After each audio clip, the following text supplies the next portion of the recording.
نحمده ونصلي على رسوله الكريم اما بعد فاعوذ بالله من الشيطان الرجيم بسم الله الرحمن الرحيم رب اشرح لي صدري ويسر لي امري واحلل عقدة من لساني يفقهوا قولي. حدیث نمبر 81 عن ابی ہریرہ رضی اللہ عنہ عن النبي صلى الله عليه وسلم قال ما أنزل الله داء إلا أنزل له شفاء رواه البخاري كتاب الطب. عن ابی ہریرہ رضی اللہ عنہ عن النبي صلى الله عليه وسلم قال ما انزل الله داء الا انزل له شفاء رواه البخاري كتاب الطب. سیدنا ابو ہریرہ رضی اللہ عنہ سے روایت ہے کہ نبی کریم صلی اللہ علیہ وسلم نے فرمایا اللہ تعالی نے کوئی بیماری ایسی نہیں بنائی جس کا علاج پیدا نہ کیا ہو، یعنی کوئی بیماری بھی لا علاج نہیں. تو اس سے کیا پتہ چلتا ہے کہ انسان کو کسی بھی قسم کی کوئی مرض کوئی بیماری آ گھیرے تو وہ مایوس نہ ہو، پریشان نہ ہو، اور یہ نہ سوچے کہ اس بیماری سے وہ مر ہی جائے گا، کیونکہ بیماری کے بعد عام طور پر انسان اس خوف میں مبتلا ہو جاتا ہے کہ اب وہ کسی کام کے قابل نہیں، اب وہ شاید اس بیماری کے ساتھ دوسروں کا محتاج ہو جائے یا بالآخر اس کی موت ہی آ جائے. موت تو برحق ہے، موت کو تو آنا ہی ہے ایک دن، لیکن ضروری نہیں کہ یہی بیماری موت کا ذریعہ بنے. موت تو بیماری کے بغیر بھی آ جاتی.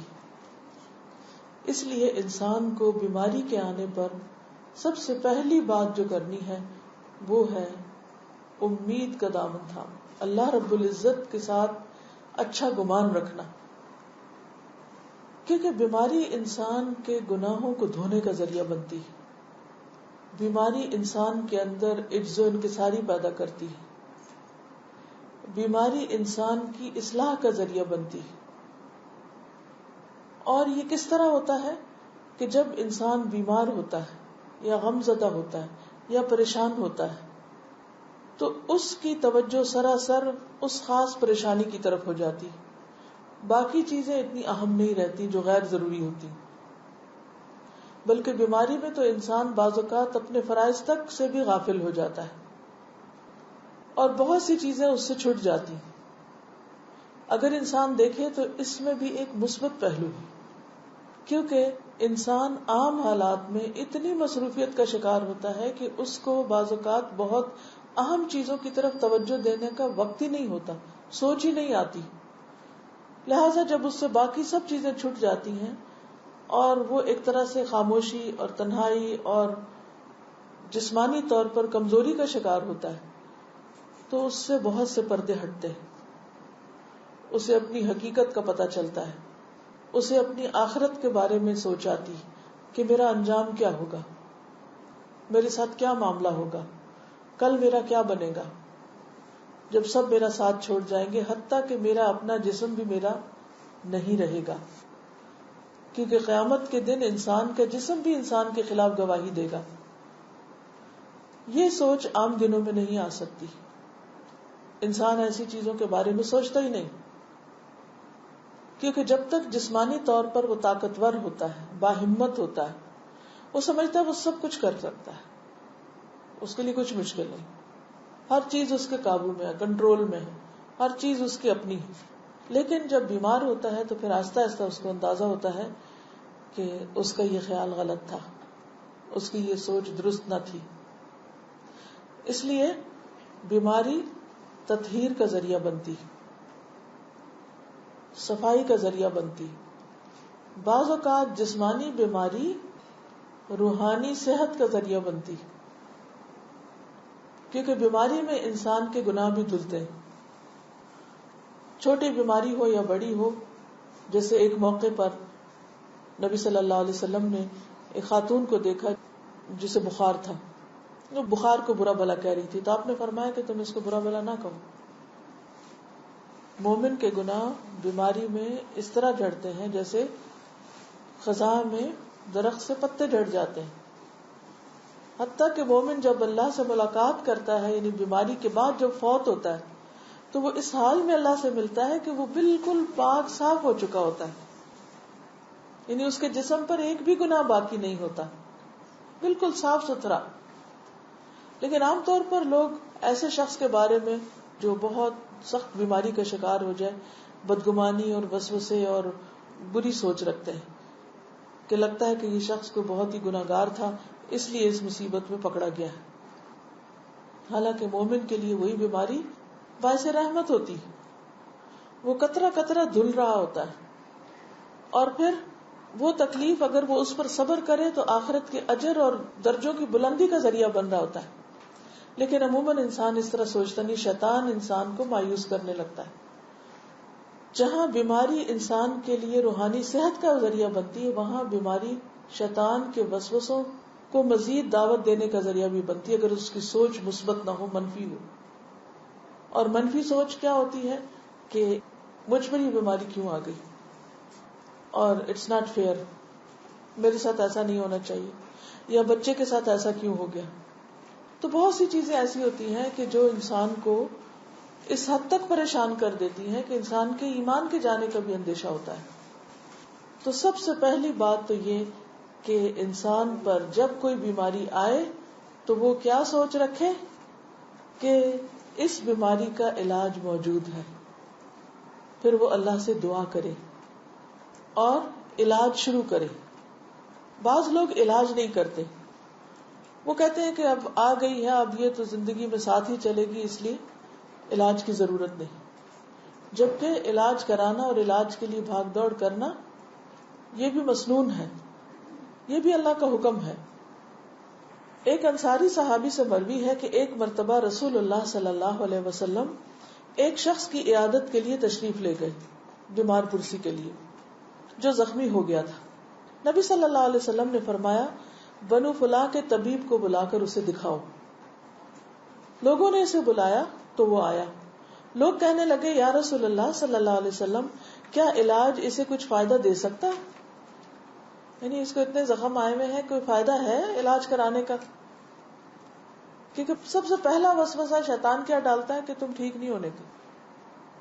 اور اس طرح وہ سائیکولوجیکل ایفیکٹ ایسا ہوتا ہے کہ انسان ہمت ہی نہیں کرتا کہ وہ پازیٹیو سوچ سوچے اور وہ اس سے باہر نکلنے کی کوشش کرے. نبی صلی اللہ علیہ وسلم نے فرمایا سبحان اللہ، اللہ نے زمین میں کوئی ایسی بیماری نہیں اتاری جس کی شفا نہ رکھی. یہ الگ بات ہے کہ ہمیں نہ پتا ہو، لیکن شفا موجود ہے اور علاج کرانے کا بھی حکم. انس رضی اللہ عنہ سے مروی ہے کہ رسول اللہ صلی اللہ علیہ وسلم نے فرمایا اللہ نے جب بیماری کو پیدا کیا تو اس کا علاج بھی پیدا کیا، اس لیے علاج کیا کرو. یعنی بیماری بھی اللہ کے اذن سے آتی ہے اور شفا بھی اللہ کے اذن سے ہوتی ہے. دونوں چیزیں اللہ سبحانہ وتعالی ہی کی طرف سے. لہذا ہمیں اگر اللہ کے اذن سے بیماری آئی ہے تو اللہ کے اذن سے شفا کو دعوت دینی چاہیے کہ اللہ تو مجھے شفا دے. دعا بھی کرے اور دوا بھی کرے.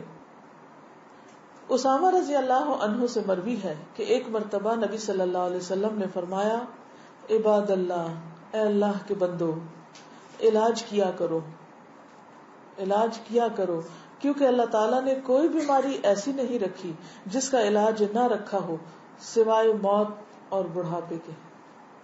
یعنی بڑھاپے کے بعد انسان جوان نہیں ہو سکتا، وہ پہلے والی طاقت نہیں آ سکتی، اور موت تو موت ہے، وہ تو آنی ہی ہے، چاہے کوئی صحت مند ہو یا بیمار ہو. لیکن چاہے بڑھاپا ہو، چاہے مرض الموت ہی کیوں نہ ہو، لیکن اس میں بھی انسان کو ہمت نہیں ہارنی چاہیے، امید کا دامن نہیں چھوڑنا چاہیے. اور کہتے ہیں نا کہ ڈوبتے کو تنکے کا سہارا، اگر تنکے کا سہارا بھی ملے تو بھی لے انسان. تنکے کو بھی نہ جانے دے کہ تنکا مجھے کیا بچائے گا، نہیں، بچانا تو اللہ نے ہے. کوئی پتہ نہیں کہ کس چیز میں اللہ تعالیٰ کیا قدرت رکھ دے، کیا طاقت رکھ دے. اب مثال کے طور پر جتنی بھی چیزیں ہیں ان کے اندر جو خاصیت رکھی ہے وہ کس نے رکھی؟ مثلا میٹھا ہے، کوئی بھی چیز جیسے میٹھی ہوتی، کھجور ہے، کھجور کے اندر اس کا ذائقہ کس نے رکھا ہے؟ اس کی خوشبو کس نے؟ وہ زمین سے نکلتی ہے، مٹی سے. اور اگر اس کا درخت دیکھا جائے تو بھی عجیب و غریب قسم کا ہوتا ہے. اگر آپ اس کو کھولتے جائیں تو یوں لگتا ہے کہ جیسے چند پیسز جگسو کٹھی کر کے کسی نے جوڑ دی، یا بلاکس کسی نے ایک دوسرے کے اوپر رکھ دیے. اور پھر پتے بھی آپ دیکھیں خاص سٹائل کے ہوتے ہیں کہ اس میں بہت ویرائٹی نہیں ہوتی، اور ایک بہت کمپوزڈ سا درخت ہوتا ہے، اور ایک مخصوص حصے پر اس کا پھل لگتا ہے، ٹہنیوں پہ نہیں لگتا، تنے کے اندر سے ہی نکلتا ہے. دوسرے درختوں پہ آپ دیکھیں کہ ٹہنیوں اور پتوں کے بیچ میں پھل ہوتے ہیں. لیکن عجیب و غریب تاثیر اللہ نے اس میں رکھی. اور دنیا میں 6000 سے زیادہ قسم کی کھجوریں ہیں، 6000 سے زائد اقسام ہیں، اور مختلف علاقوں میں مختلف طرح کی تاثیر ان کی پائی جاتی. اللہ نے بہترین غذا پیدا کی اور اس کے اندر شفا بھی اللہ نے ڈالی. اب جس رب نے ذائقہ اس کے اندر ڈالا ہے، خوشبو، اس کی شکل، اس کا رنگ، اسی رب نے اس کے اندر شفا کی تاثیر ڈالی. وہ رب چاہے تو کسی بھی چیز کے اندر ہمارے لیے شفا کی تاثیر رکھ سکتا ہے، اور وہ چیز ہمارے لیے فائدہ مند ہو سکتی.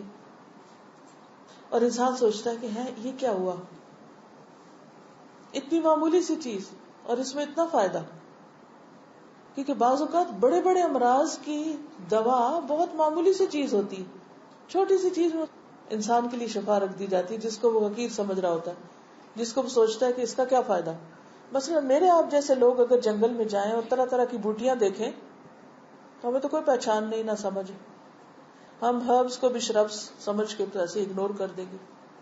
لیکن جو جاننے والے ہوتے ہیں انہوں نے ایک ایک چیز کو ٹیسٹ کیا ہوتا ہے، آزمایا ہوتا ہے. ایک ٹہنی جو ہمارے لیے بالکل ایک بیکار سی چیز ہے، لا علمی اور جہالت کی وجہ سے ہم اس کو بیکار سمجھ لیتے ہیں، اسی کے اندر اللہ نے شفا رکھی ہوئی ہوتی، لیکن ہمیں پتہ نہیں ہوتا. تو شفا دینا اللہ کا کام ہوتا ہے، بندوں کا نہیں ہے. ایون اگر آپ ڈاکٹر کے پاس بھی جائیں تو اس کے دل میں بھی اللہ ہی ڈالے گا تو صحیح دوا آپ کے لیے تجویز کرے گا. تو ان سے بھی بدگمان نہیں ہونا چاہیے. مثلا آپ 10 ڈاکٹرز کے پاس جا چکے ہیں اور آپ کو کوئی فائدہ نہیں، تو آپ 11ویں کے پاس نہیں جاتے، آپ کہتے ہیں کوئی فائدہ نہیں، بہت آزما لیے، ایسے ہی ٹھیک ہے.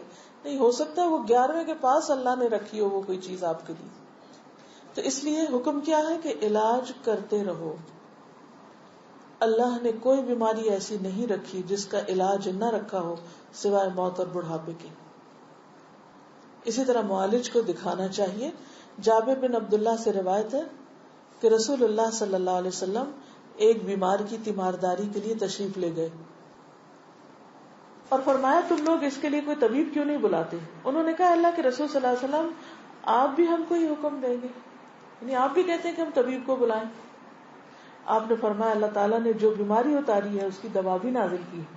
تو طبیب یا معالج کو دکھانے کا حکم کیوں ہے؟ اس لیے کہ وہ صاحب علم ہے، صاحب تجربہ ہے، اس کے پاس ایکسپیرینس ہے. تو جب انسان کو کسی بھی چیز کے بارے میں علم نہ ہو تو حکم کیا ہے قرآن کا؟ فَاسْأَلُوا أَهْلَ الذِّكْرِ إِن كُنتُمْ لَا تَعْلَمُونَ.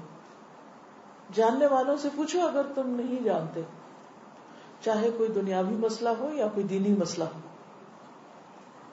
ایک انسان جو کسی ایک شعبے کا متخصص ہے، اسپیشلسٹ ہے، ضروری نہیں کہ وہ باقی سب کو بھی جانتا ہو. ہر شعبے کے لیے، ہر علم اور فن کے لیے اللہ نے مختلف لوگ پیدا کیے. جیسے شکلیں مختلف ہیں ایسے سوچیں مختلف ہیں، عقل کے درجے، حالات اور علم کے لیول مختلف ہیں. تو انسانوں کو بعض سے پیدا بھی کیا اور بعض کو بعض کا محتاج بھی بنایا، کیونکہ انسان ہے نا، بندہ ہے، اور بندے اللہ کے محتاج ہیں. اللہ ہی نے بندوں کے اندر محتاجی رکھی ہے تاکہ وہ ضرورت کے وقت ایک دوسرے سے کام لے. لِيَتَّخِذَ بَعْضُهُمْ بَعْضًا سُخْرِيًّا، ایک دوسرے سے کام لے، ایک دوسرے کی ضرورت پوری کرے، اور پھر جب ایک بندے کے اندر دوسرے کی ضرورت پوری کرنے کا سامان رکھ دیا گیا تو قدرتی طور پر اس کو اس کا محتاج کیا گیا، اور یہ محتاجی پھر ان دونوں کے درمیان ایک بانڈنگ پیدا کر دیتی ہے.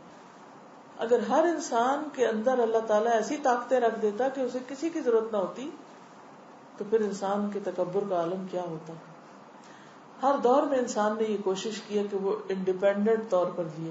ہم نے دیکھا کہ چھوٹے چھوٹے بچے بھی کیا چاہتے ہیں کہ ہم انڈیپینڈنٹ ہوں، اپنی مرضی کر سکیں، ہر چیز ہمارے اختیار میں، ہماری مرضی کی، ہمارے کنٹرول میں. یہ انسان کے اندر ایک خواہش ہے. لیکن انسان کے پاس جتنا چاہے مال ہو، جتنا چاہے علم ہو، جتنی چاہے طاقت ہو، پھر بھی وہ دوسروں کا محتاج ہے کسی نہ کسی چیز کے اندر. محتاجی سے پاک صرف اللہ کی ذات ہے. بعض اوقات انسانوں کی آپس میں ایک دوسرے سے ضرورت بھی پوری ہوتی ہے، لیکن بعض اوقات اختلافات بھی ہو جاتے ہیں، بعض اوقات ناراضگیاں ہو جاتی ہیں، بہن بھائیوں میں ہو جاتی ہیں، ماں باپ کے بیچ میں ہو جاتی ہیں، دوستوں کے بیچ میں ہو جاتی ہیں، محبت کرنے والوں کے بیچ میں ہو جاتی ہیں. بہت نیچرل ہے. اس کا بھی علاج کرنا چاہیے، اس کا بھی حل ڈھونڈنا چاہیے. جیسے جسمانی امراض ہوتے ہیں ایسے ہی ہمارے نفسیاتی امراض ہوتے ہیں، روحانی امراض ہوتے ہیں، معاشرتی امراض ہوتے ہیں. ہمارے تعلقات کے اندر خرابیاں پیدا ہو جاتی ہیں، لیکن اس کو اینڈ آف دا ورلڈ نہیں سمجھنا چاہیے. ہر چیز کا علاج کرنا چاہیے، ہر بیماری کا علاج کرنا چاہیے، ہر النس کا علاج کرنا چاہیے، ہر مسئلے کا حل سوچنا چاہیے. اب یہ نہیں کہ انگلی میں کوئی تکلیف ہے تو انگلی کاٹ کے پھینک دو، سر میں درد ہے سر کاٹ کے پھینک دو. نہیں، یہ حل نہیں ہے. کیونکہ عام طور پر شیطان انسان کو کیا کرتا ہے؟ مایوس کرتا ہے. پچھلے بھی لیکچر میں آپ کو یاد ہوگا کہ میں نے مایوسی کے اوپر کافی بات کی تھی کہ مایوس نہیں ہونا. لا تقنطوا من رحمت اللہ. اللہ تعالیٰ کے پاس ساری قدرت، اپنی رحمت سے جو چاہے کرے. تو ہمارے اندر مایوسی نہیں آنی چاہیے کسی بھی چیز کے بارے میں کہ یہ تو ہوپ لیس کیس ہے، اس نے تو ٹھیک نہیں ہونا، اس لیے بہتر اسے کاٹ پھینکو. نو، علاج کرو. لیکن ہم میں عام طور پر صبر نہیں ہوتا. کیونکہ آپ دیکھیے کہ جب کوئی بیماری آتی ہے تو ہم کہتے ہیں کوئی ایسی دوا مل جائے کہ میریکل ہو، بس ایک دفعہ کھاؤ اور اگلی دفعہ بالکل ٹھیک ہو جاؤ. انسٹنٹ ریلیف چاہتے ہیں. اسی لیے آپ دیکھیں کہ ایسی دوائیاں نکلی ہیں کہ جن سے انسٹنٹ ریلیف ہوتا ہے، حالانکہ ان کے سائڈ افیکٹس بھی بہت ہوتے ہیں. تو ہم ٹائم نہیں لینا چاہتے. اور اگر کوئی ڈاکٹر سچ بول دے اور کہہ دے کہ ہاں یہ اتنے دن لگیں گے اس کو ٹھیک ہونے میں، تو کہتے چھوڑو، اتنے دن میں تو ویسے ہی ٹھیک ہو جائیں گے. اور اتنے دن میں ویسے جو ٹھیک ہونا وہ ویسا ٹھیک نہیں ہونا ہوتا جیسے ایک دوا کھا کے انسان اچھی طرح صاف ہوتا ہے. تو جب کوئی زخم ہوتا ہے اس کو مندمل ہونے میں ٹائم لگتا ہے، چاہے وہ جسم کا زخم ہو، چاہے وہ روح کا زخم ہو، چاہے وہ ہمارے جذباتی کوئی دھچکا ہو، کوئی حادثہ ہو، کوئی ہمارے اندر کسی قسم کی کوئی پریشانی ہو، کوئی ذہنی پریشانی ہو. ہر چیز کو وقت لگتا ہے. ٹائم کے ساتھ ساتھ بہت سی چیزیں ہیل ہو جاتی ہیں، اس لیے ہر چیز کو ٹائم دینا چاہیے. بیماری کو بھی ٹائم دینا چاہیے، لیکن ٹائم دینے کا مطلب نہیں کہ علاج نہ کریں، علاج ساتھ ہونا چاہیے. تعلقات میں اگر خرابی اور بیماری کو پیدا ہوگی تو اس کو بھی ٹائم دینا چاہیے، لیکن تعلقات کاٹ کے نہیں رکھ دینے چاہیے. یہ بہت ہی اہم اور بہت ضروری چیز ہے. تو سب سے پہلی چیز کیا ہے کہ انسان اللہ پر توکل کرے، اللہ پر بھروسہ کرے. ڈاکٹر پر بھروسہ نہیں، اپنی عقل پہ بھروسہ نہیں، اور چیزوں پر نہیں، اللہ کی ذات پر بھروسہ. حضرت ابراہیم علیہ السلام نے کیا کہا تھا؟ وَإِذَا مَرِضْتُ فَهُوَ يَشْفِينِ. جب میں بیمار ہوتا ہوں تو وہ مجھے شفا دیتا ہے. گویا شفا کس کے ہاتھ میں ہے؟ اللہ کے ہاتھ میں ہے. حضرت ایوب علیہ السلام نے کیا کہا تھا؟ وَأَيُّوبَ إِذْ نَادَى رَبَّهُ أَنِّي مَسَّنِيَ الضُّرُّ وَأَنْتَ أَرْحَمُ الرَّاحِمِينَ. اور ایوب نے جب اپنے رب کو پکارا کہ مجھے بیماری لگ گئی ہے اور تو سب رحم کرنے والوں سے بڑھ کر رحم کرنے والا ہے، یعنی میں بیمار ہوں اور تو مہربان ہے، تو اپنی رحمت کے ساتھ میری تکلیف دور کر دے. تو یہ کیا تھا؟ ان کا توکل تھا اپنے رب پر، اپنے رب کو پکارا. تو بیماری میں سب سے پہلے اللہ ہی کو پکارنا چاہیے، اسی پر بھروسہ کرنا چاہیے. ایک حدیث میں آتا ہے، ابن عباس نے بیان کیا کہ رسول اللہ صلی اللہ علیہ وسلم نے فرمایا، میرے سامنے تمام امتیں پیش کی گئی، ایک ایک دو دو نبی اور ان کے ساتھ ان کے ماننے والے گزرتے رہے، یعنی سب آ رہے تھے. جیسے مارچ پاسٹ ہوتا ہے نا، تو وہ جو بادشاہ ہوتے ہیں ان کے سامنے سے ایک دستہ گزرتا ہے، دوسرا گزرتا ہے، تیسرا گزرتا ہے. تو اسی طرح نبی صلی اللہ علیہ وسلم کو یہ ایک کیفیت دکھائی گئی، آپ کے سامنے سے لوگ گزر رہے تھے. بعض نبی ایسے بھی تھے جن کے ساتھ کوئی بھی نہیں تھا، ایک شخص بھی ایمان نہیں لایا. آخر میرے سامنے ایک بڑی بھاری جماعت آئی. میں نے پوچھا یہ کون ہے؟ کیا یہ میری امت کے لوگ ہیں؟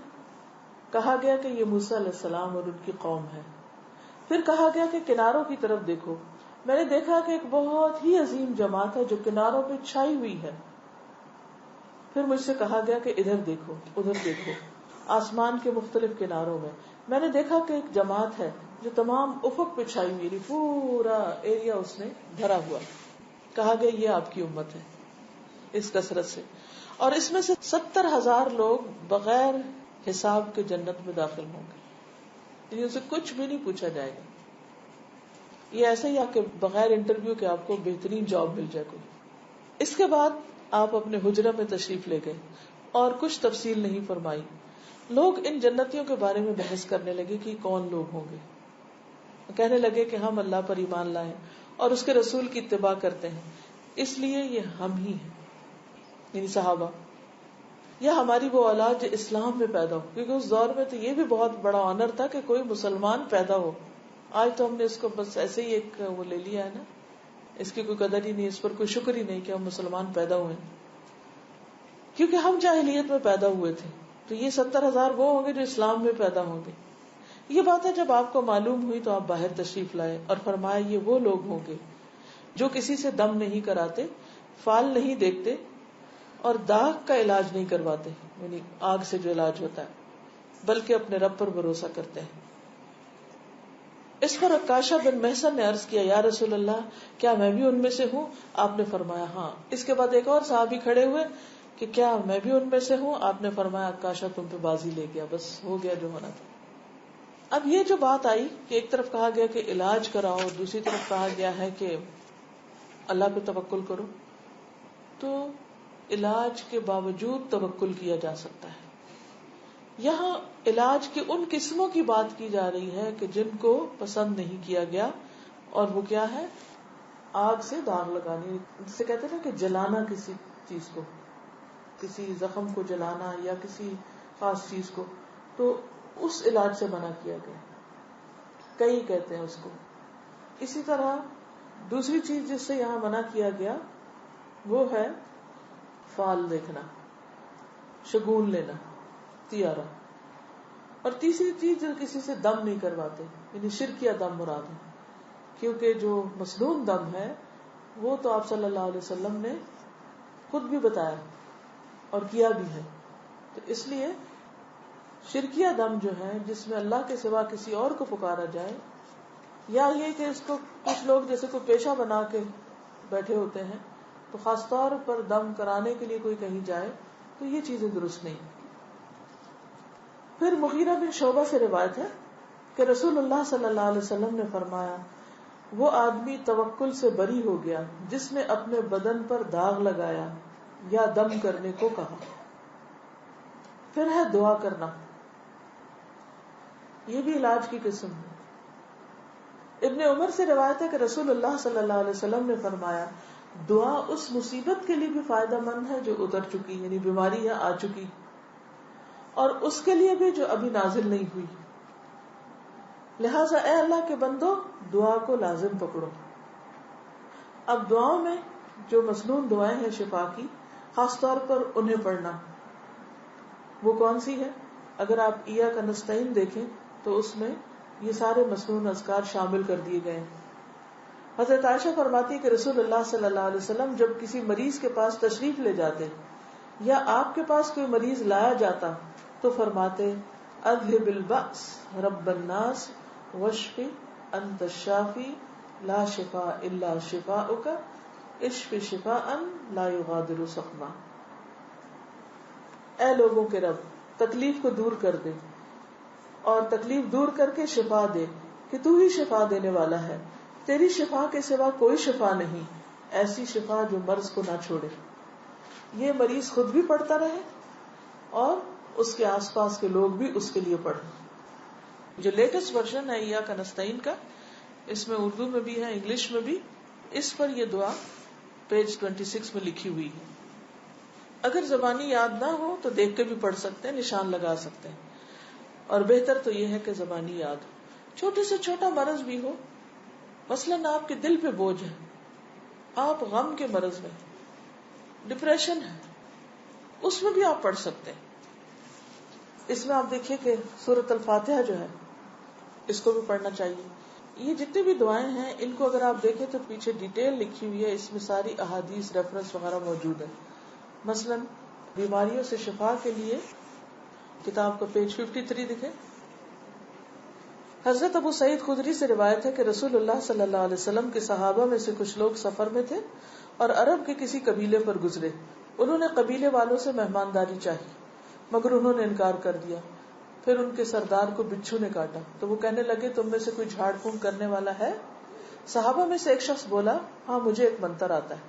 پھر اس نے سورۃ فاتحہ پڑھی، وہ اچھا ہو گیا. صرف سورۃ فاتحہ پڑھنے سے ہی اچھا ہو گیا، حالانکہ وہ مسلمان نہیں تھا. تو اس سے کیا پتا چلتا ہے کہ آپ کسی پر بھی پڑھ سکتے ہیں. مثلا آپ کی نان مسلم میڈ ہے، اس میں بھی پڑھ دیجئے. اور اسے ایک گلہ بکریوں کا دیا، اس نے گلہ قبول کرنے سے انکار کر دیا اور کہا کہ میں رسول اللہ صلی اللہ علیہ وسلم سے پوچھ لوں. پھر آپ کے پاس آ کر قصہ بیان کیا اور کہا یا رسول اللہ صلی اللہ علیہ وسلم، اللہ کی قسم میں نے سورۃ فاتحہ کے سوا کچھ منتر نہیں کیا، صرف سورۃ فاتحہ پڑھی، لیکن کس یقین کے ساتھ پڑھی ہوگی. آپ ہنسنے لگے اور فرمایا تجھے کیسے معلوم ہوا کہ وہ منتر بھی ہے؟ پھر فرمایا وہ گلہ لے لو اپنے ساتھ، میرے لیے بھی ایک حصہ لگاؤ. آپ نے حصے کی بات اس لیے کی تاکہ لوگوں کے اندر اس میں کوئی کراہت نہ رہے.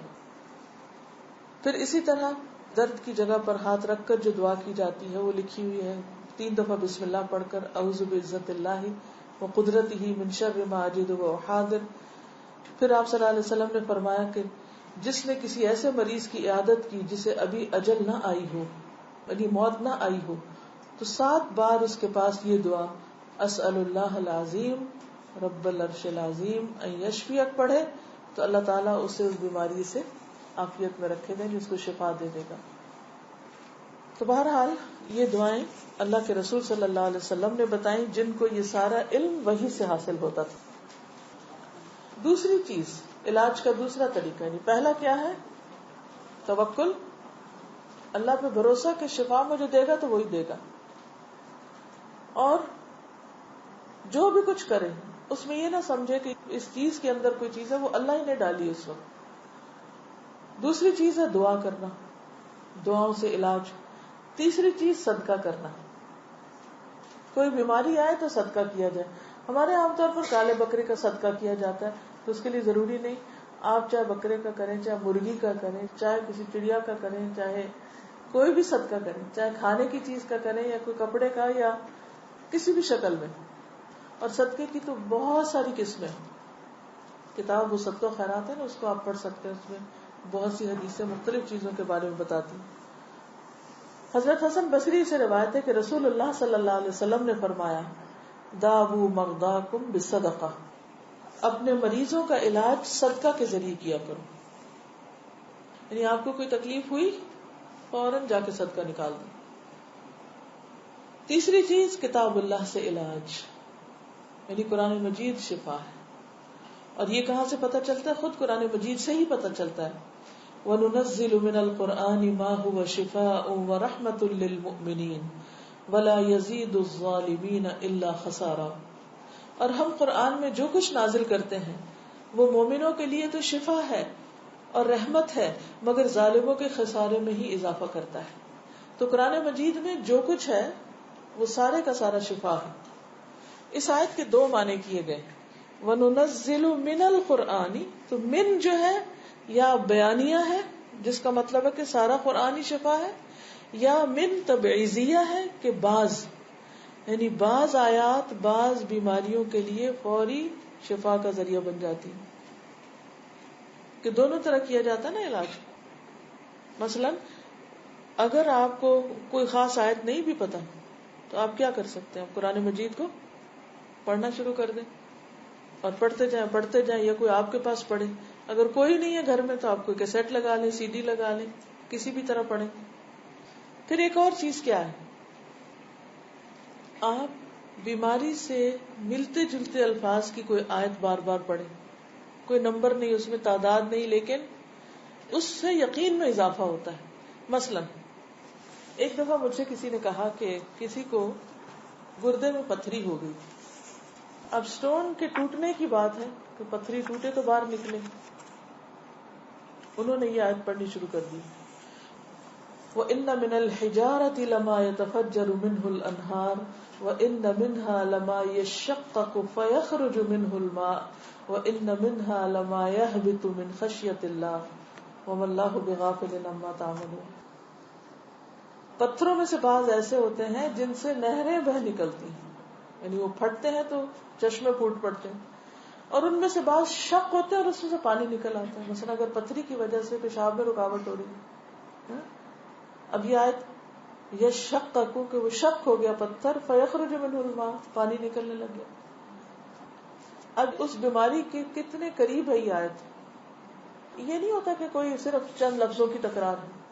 انسان جب یہ پڑھتا ہے اور اس کا معنی اس کو آتا ہے کہ یا اللہ پتھروں کے شک ہونے سے پانی نکلتا ہے, تو یہ جو میرے اندر پتھر ہے اس کو بھی تو توڑ دے. پھر اسی طرح اور بھی آیات لوگوں نے مختلف بیماریوں کے لیے جو قریب تر معنی کی ہیں وہ ڈھونڈی ہے قرآن میں سے. تو اگر ان کے معنی پر غور کر لیا جائے اور اس سے اگر ایمان میں اضافہ ہو اور یقین میں اضافہ ہو اور ان کو پڑھا جائے تو انشاءاللہ اس سے بھی شفا ہوگی. کیونکہ خود قرآن مجید میں بتایا نا, وَنُنَزِّلُ مِنَ الْقُرْآنِ, اور ہم نازل کرتے ہیں قرآن میں سے ما ہوا شفاء ورحمہ, جو شفا ہے, رحمت ہے. دان کروانے گئی تو مجھے کہنے لگی کہ مجھے کوئی آیت آئے گی, میرا دل میں ایسے آئی ہے کہ میں نے کھولا تو وہ وہی پڑھی تھی, واضح نہ تھی ربی ہا والکت معافی ہا و تفلت.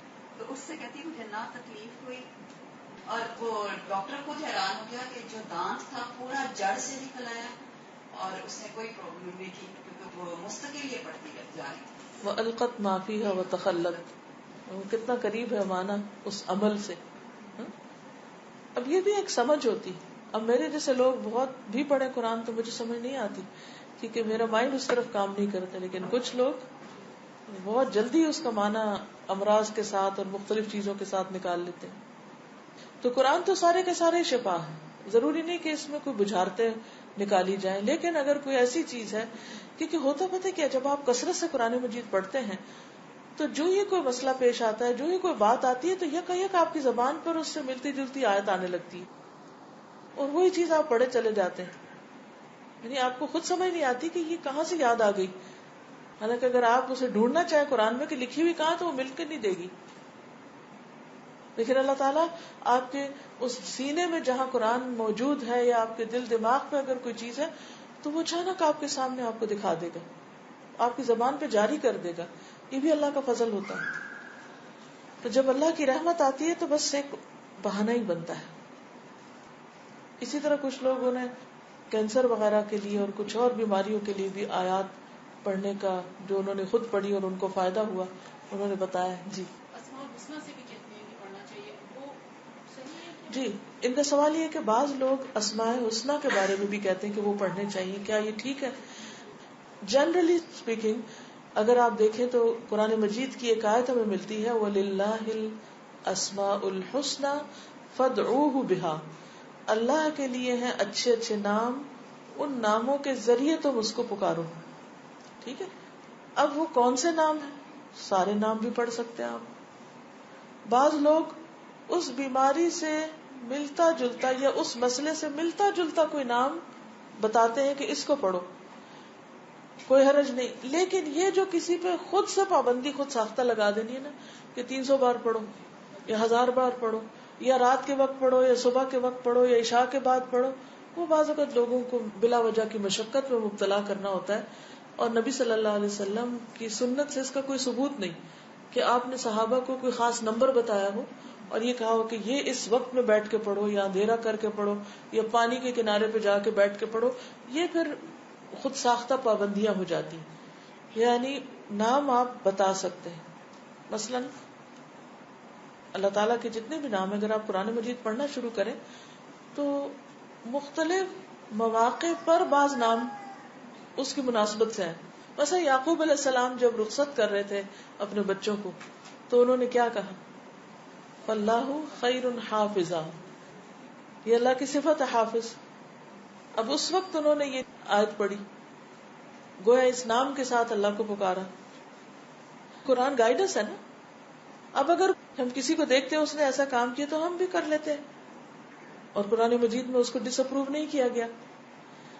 تو جب وہ دیکھتے ہیں کہ فاللہ خیر حافظہ انہوں نے پڑھا تو ہم بھی اپنے بچوں کو رخصت کرتے ہوئے اگر ہم دل میں دہرا لیں یا زبان سے پڑھ لیں یا گھر سے نکلتے وقت گھر والوں پہ پڑھ کے آ جائیں تو پڑھ سکتے ہیں. اس میں کوئی گناہ نہیں ہے, حرج نہیں. بس حرج کہاں آتا ہے کہ جہاں ہم مین میڈ انسانوں کی بنائی ہوئی پابندیاں, لگائی ہوئی پابندیاں دوسروں کے اوپر فرض کے درجے میں ایک ریچول بنا کے ان کے اوپر لازم کر دیتے ہیں. اور لوگ بھی ڈرنے لگتے ہیں کہ اگر یہ 41 دن نہ پڑی یہ چیز تو کام نہیں ہونے کا. نہیں, اللہ تعالیٰ تو ایک دفعہ سے بھی سنتے ہیں. لا الہ الا انت سبحانک انی کنت من الظالمین. اصل چیز ہے کہ اخلاص اور شوق کے ساتھ انسان پڑھے. لیکن اس آیت میں آپ دیکھیے کہ یہ جو بات کی گئی ہے نا کہ آپ صلی اللہ علیہ وسلم نے ان کو یہ حکم دے کے نہیں بھیجا تھا کہ سورۃ فاتحہ سے دم کرو جا کے, چونکہ سورۃ فاتحہ کے اندر اللہ کی رحمت کا ذکر ہے, اللہ کی ملکیت کا ذکر ہے, اللہ کی عبادت, ایاک نعبد, اور اللہ سے مدد مانگنے کا ذکر ہے, وایاک نستعین, اہدنا الصراط المستقیم. تو انہوں نے وہی پڑھ دیا اور اللہ نے اسی میں فائدہ رکھ دیا. تو اصل بات ہے یقین کی. آپ کس مرض کے لیے کس یقین کے ساتھ کیا پڑھ رہے ہیں اور کس دل کے ساتھ. کیونکہ بعض اوقات کیا ہوتا ہے کہ لوگ صرف اس کو ایک رٹو طوطے کی طرح رٹتے رہتے ہیں, پڑھتے رہتے ہیں, نہ کوئی یقین ہوتا ہے, نہ کوئی روح ہوتی ہے, اور نہ ہی کوئی سمجھ ہوتی ہے کہ کیا پڑھ رہے ہیں. تو یہ ٹھیک نہیں. پھر اسی طرح ہے, حضرت عائشہ کہتی ہیں کہ رسول اللہ صلی اللہ علیہ وسلم میرے پاس آئے, ایک عورت میرا علاج کر رہی تھی یا دم کر رہی تھی. آپ نے فرمایا اللہ کی کتاب کے ساتھ اس کا علاج کرو. یعنی نبی صلی اللہ علیہ وسلم نے دیکھا تو اس کو اپروو کیا اور فرمایا کتاب اللہ کے ساتھ علاج کرو. ابن مسعود سے مرفوعاً مروی ہے کہ اللہ نے جو بیماری اتاری اس کی شفا بھی اتاری. جو جان لیتا ہے سو جان لیتا ہے, اور جو ناواقف رہتا ہے سو ناواقف رہتا ہے. جس کو نہیں پتا سو نہیں پتا. نافع فرماتے ہیں کہ ابن عمر نے کہا اے نافع, میرے خون میں حدت پیدا ہو گئی, یعنی گرمی آ گئی, اس لیے کوئی پشنے لگانے والا تلاش کرو, اگر ہو سکے تو نرم خو آدمی کو لانا, یعنی جو نرم مزاج ہو. عمر رسیدہ بوڑھا یا کم سن بچہ نہ لانا, کیونکہ بچوں کو بھی اتنی سمجھ نہیں ہوتی, اور جو لوگ ذرا عمر کے پختہ ہو جاتے ہیں بعض اوقات ان میں سختی سی آ جاتی. تو اس سے یہ بھی پتہ چلتا ہے کہ معالج کی جو شخصیت ہے وہ بھی اثر ڈالتی ہے, اور مریض اس کے اثرات میں ایک طرح سے آتا ہے, کیونکہ مختلف چیزیں ہمارے اوپر افیکٹ کر رہی ہوتی ہیں نا. مثلا ایک اچھے بااخلاق ڈاکٹر کے پاس آپ جاتے ہیں تو اس کی کمپنی میں بیٹھ کے ہی آپ کو ایسا لگتا ہے جیسے آپ ٹھیک ہونے لگے. اب اس میں یہ نہیں کہ وہ ڈاکٹر جو ہے اس کے اندر کوئی ایسا کمال پیدا ہو گیا, لیکن اس نے اللہ کے حکم کے مطابق اگر اچھے اخلاق یا نرمی یا محبت کا مظاہرہ کیا ہے تو یہ بھی علاج ہی کا ایک طریقہ ہے. یعنی اگر ہم علاج کے طریقوں میں یہ طریقہ بھی ڈال لیں کہ اچھے اخلاق اور اچھے ماحول کے ذریعے علاج کرنا, تو یہ بھی ایک طریقہ ہو سکتا ہے. مثلاً آپ دیکھیے کہ جب کوئی بیمار ہوتا ہے تو عیادت کا کتنا حکم, پیچھے حدیثوں میں آپ پڑھ چکے ہیں نا کہ عیادت کرنے والے کے لیے 70,000 فرشتے دعائیں کرتے ہیں. اچھا, اس میں کیا ہوتا ہے کہ بعض عیادت کرنے والے اتنے مہربان, اتنے اچھے ہوتے ہیں کہ ان کو دیکھ کر دل خوش ہو جاتا ہے, دل راضی ہو جاتا ہے, دل بڑا ہو جاتا ہے, سوچ بڑھ جاتی, سوچ مثبت ہو جاتی, انہیں لگتا ہے آپ بیمار ہی نہیں رہے, اتنا اچھا فیل کرتے ہیں. السلام علیکم. ابھی استاد آپ نے بات کی نا کہ شخصیت کا معالج کی بہت اثر پڑتا ہے, اور علاج کے اوپر تو مجھے یاد آیا کہ الین میں ہوتی تھی ریورٹڈ مسلم گائنیکولوجسٹ تھی ڈاکٹر مریم. تو وہ اپنے پیشنٹ کا جب علاج کرتی تھی دواؤں ہاسپٹل میں ہوتی تھی تو وہ 7 مصنون دعائیں بھی پڑھا کرتی تھی اور ان کے مریضوں کو بہت فائدہ ہوتا تھا اس سے. تو مجھے اپنا ایکسپیرینس ہوا ان کے ساتھ کہ مجھے کوئی گائنی کا پرابلم ہوا اور وہ امریکہ جا چکی تھی تو میری ان سے فون پہ بات ہوئی. میں نے ان سے مشورہ ہوا کہ مجھے کیا کرنا چاہیے, یہ پرابلم ہے. تو انہوں نے فون پہ ہی میرے اوپر یہ وہی دعا پڑھی اصل اللہ رضیمہ رکھنا اور 7 دفعہ اسی طرح پڑھی اور انہوں نے مجھے مشورہ بھی دیا. آپ یقین کریں کہ میں نے ان کے مشورے کے مطابق کیا اور اللہ تعالیٰ نے مجھے شفا دی اس چیز سے. تو مجھے اس سے لگا کہ بعض لوگوں کی دعاؤں میں بھی اثر ہوتا ہے. اور اسی طرح ایک اور بات جو آپ نے اس کے حوالے سے کی تھی اللہ خیر الحافظ, میری ایک دوست تھی جو امریکہ سے آئی تھی اور انہوں نے اپنی امی کو خواب میں دیکھا تھا کہ امی ان کی کہہ رہی ہیں کہ تم یہ والی آیت بہت پڑھا. اس کے بعد ان کو کوئی تکلیف ہوئی اور ان کا کینسر ڈائگنوز ہوا اور وہ کہنے لگی میں یہ دعا سے پہلے سے ہی پڑھتی تھی. اچھا, ان کو یہ بھی نہیں معلوم تھا کہ یہ دعا قرآن کے کس حصے میں. جب انہوں نے قرآن پڑھنا شروع کیا تو یہ پھر آیتیں آئی تو انہوں نے اس سے ریلیٹ کیا اور الحمدللہ ان کا کینسر بھی ٹھیک ہو گیا, واپس امریکہ چلی گئی ہیں اور علاج بھی ہو گیا. تو ایک چیز بس میں آپ سے کلیئر کروں کہ اکثر لوگ یہ چیزیں کہتے ہیں کہ ہمیں خواب میں آ کے کسی نے بتایا کہ یہ پڑھو, اس کی کیا حقیقت ہے اور جو اپنے ماں باپ کو دیکھتے ہیں یا پڑھتے ہیں. جی, اگرچہ خواب موضوع سے ہٹ کر ہے لیکن یہ ہے کہ خواب جو ہے چونکہ وحی کا سلسلہ بند ہو چکا ہے, غیب کا علم کسی کے پاس نہیں, تو مومن کے لیے خواب مبشرات ہوتے ہیں, خوشخبریاں ہوتی ہیں. یعنی خواب ایک ایسا ذریعہ ہے کہ جس کے ذریعے انسانوں کو بعض اوقات پہلے سے کسی چیز کے بارے میں متنبع کر دیا جاتا ہے تاکہ وہ دعا کریں, حفاظتی تدابیر اختیار کریں. اور یہ بھی اللہ سبحانہ و تعالیٰ کی ایک رحمت ہوتی کہ انسان اس سے پہلے پھر ایک طرح سے ہوشیار ہو جاتا ہے, چوکس ہو جاتا ہے. لیکن کبھی بھی کوئی خواب پریشان کو نہ آئے تو کسی سے ذکر نہ کریں, چاہے اپنے بارے میں آئے یا کسی کے بارے میں آئے, منہ سے نہ نکالیں. کیونکہ خواب جب تک منہ سے بولا نہیں جاتا یا اس کی تعبیر نہیں کی جاتی تو اس کی تعبیر جو ہے معلق رہتی, اور جو ہی بول دیتے ہیں تو وہ واقع ہو جاتی. پرندے کے پر کے ساتھ بندھا ہوا ہوتا ہے, جیسے یہ چیز لٹکی ہوئی ہے نا.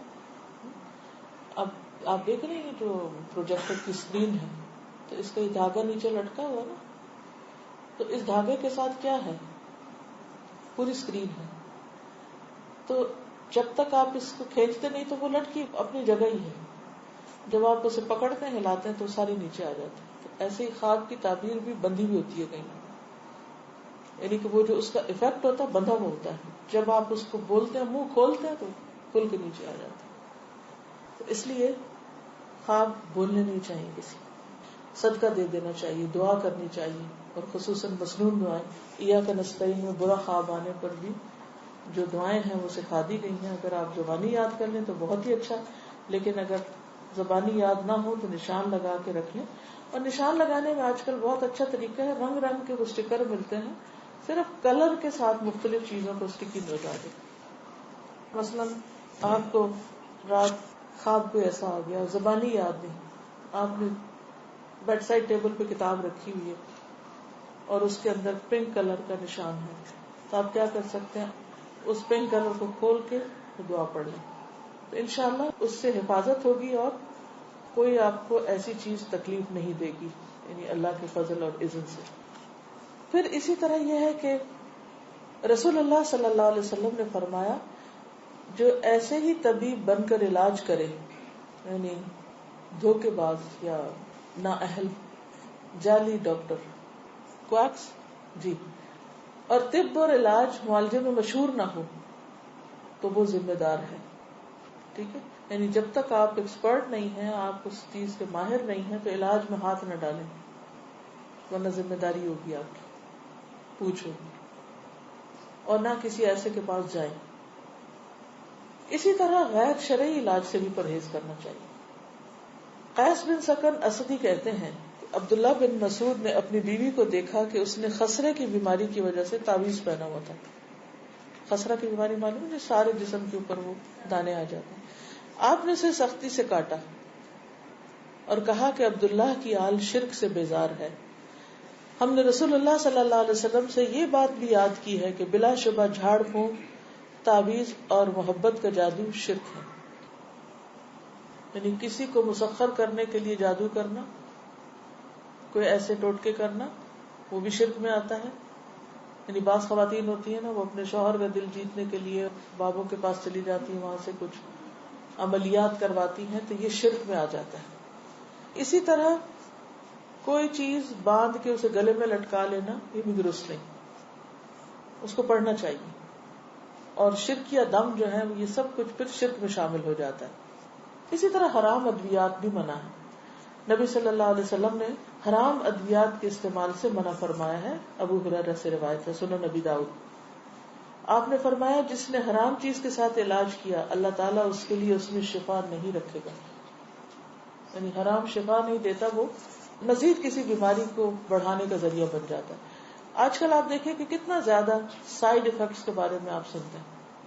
تو بعض اوقات ایسی دوائیاں جو ایک مرض کو بظاہر کیور کرتی ہیں، وہ اپنے ٹاکسنز اور جگہوں پر اتنے زیادہ پیدا کر دیتی ہیں کہ جس سے ایک مرض جاتا ہے تو ایک اور نکل آتا ہے، وہ مکمل شفا نہیں ہوتی. ابو درداء بیان کرتے ہیں کہ نبی صلی اللہ علیہ وسلم نے فرمایا بے شک اللہ نے بیماری اور اس کی شفا دونوں چیزیں نازل کی ہیں، اس لیے تم علاج کیا کرو لیکن حرام چیز کو بطور علاج استعمال نہ کرو. حرام میں فائدہ نہیں، بلکہ حرام بذات خود بیماری ہے. ایک اور روایت سے پتہ چلتا ہے. طارق بن سوید حضرمی فرماتے ہیں کہ میں نے عرض کیا اے اللہ کے رسول صلی اللہ علیہ وسلم، ہمارے علاقے میں انگور ہوتے ہیں، ہم ان کو نچوڑ کر پی سکتے ہیں؟ آپ نے فرمایا نہیں. وہ کہتے ہیں کہ میں نے دوبارہ پوچھا اور عرض کیا ہم اس سے بیمار کا علاج کرتے ہیں. آپ نے فرمایا اس میں شفا نہیں، بیماری ہے. انگور کا رس نچوڑ کے رکھ دینے سے اس میں جو سڑان پیدا ہوتی ہے اور نشہ پیدا ہو جاتا ہے، وہ ایک طرح سے شراب بن جاتی، تو لوگ اس سے علاج کرتے تھے. تو اس سے پتہ ہی چلتا کہ الکوہل سے علاج کرنا منع ہے. بعض لوگ کھانسی وانسی میں وہ دیتے ہیں نا برانڈی، اور کہتے ہیں بس ایک چمچہ بچے کو پلا دو تو ٹھیک ہو جائے گا. چاہے اس سے وہ ٹھیک ہو بظاہر، لیکن وہ مزید مرض پیدا کرنے والی، وہ شفا کا ذریعہ نہیں بلکہ بیماری ہے. طارق بن سوید جعفی نے نبی صلی اللہ علیہ وسلم سے شراب کے بارے میں پوچھا تو آپ نے اس سے منع فرمایا یا آپ نے اس کو ناپسند فرمایا کہ شراب کا کچھ حصہ بنایا جائے. انہوں نے عرض کیا کہ میں شراب کو دوا کے لیے بناتا ہوں. آپ نے فرمایا دوا نہیں، بیماری. اسی طرح داغنے کی ممانعت. عمران ابن حسین سے مروی ہے کہ رسول اللہ صلی اللہ علیہ وسلم نے ہمیں داغ کر علاج کرنے سے منع کیا، یعنی لوہا گرم کر کے اس سے داغ لگایا جائے یا کسی اور میٹل سے. لیکن ہم داغتے رہے اور نہ ہم نے فلاح حاصل کی نہ کامیابی. ابو درداء نے کہا کہ عمران بن حسین فرشتوں کا سلام سنا کرتے تھے، لیکن جب انہوں نے داغ لگوایا تو یہ سلسلہ منقطع ہو گیا، اور جب داغنا چھوڑا تو دوبارہ سننا شروع کیا. فرشتوں کا سلام کیا مطلب؟ کہ جیسے ان کو ایک غیبی آواز آتی تھی کہ کوئی سلام کر رہا ہے، لیکن جب انہوں نے اس طریقے کا علاج شروع کیا تو وہ سلسلہ منقطع ہو گیا. آپ میں سے بھی بعض نے کبھی ایسا کچھ ایکسپیرینس کیا ہوگا کہ بظاہر کوئی آس پاس نہیں، کوئی تو آپ کوئی آواز سنتے ہیں، کوئی سلام سنتے ہیں، کوئی اور چیز سنتے ہیں. تو ایسی کرامات بعض لوگوں کے ساتھ ہوتی ہیں، کوئی انیوژل چیز نہیں ہے، یعنی کہ اٹس ویری مچ پاسبل. لیکن یہ کسی کے اپنے اختیار یا کوشش سے نہیں ہوتی کہ آپ کوئی ایسی چیز کریں. بعض لوگ مخصوص قسم کی خوشبو سنتے ہیں، بعض لوگ کوئی ایسی چیز دیکھتے ہیں کہ جیسے ان کے کان میں کوئی آ کے کچھ کہہ گیا ہے.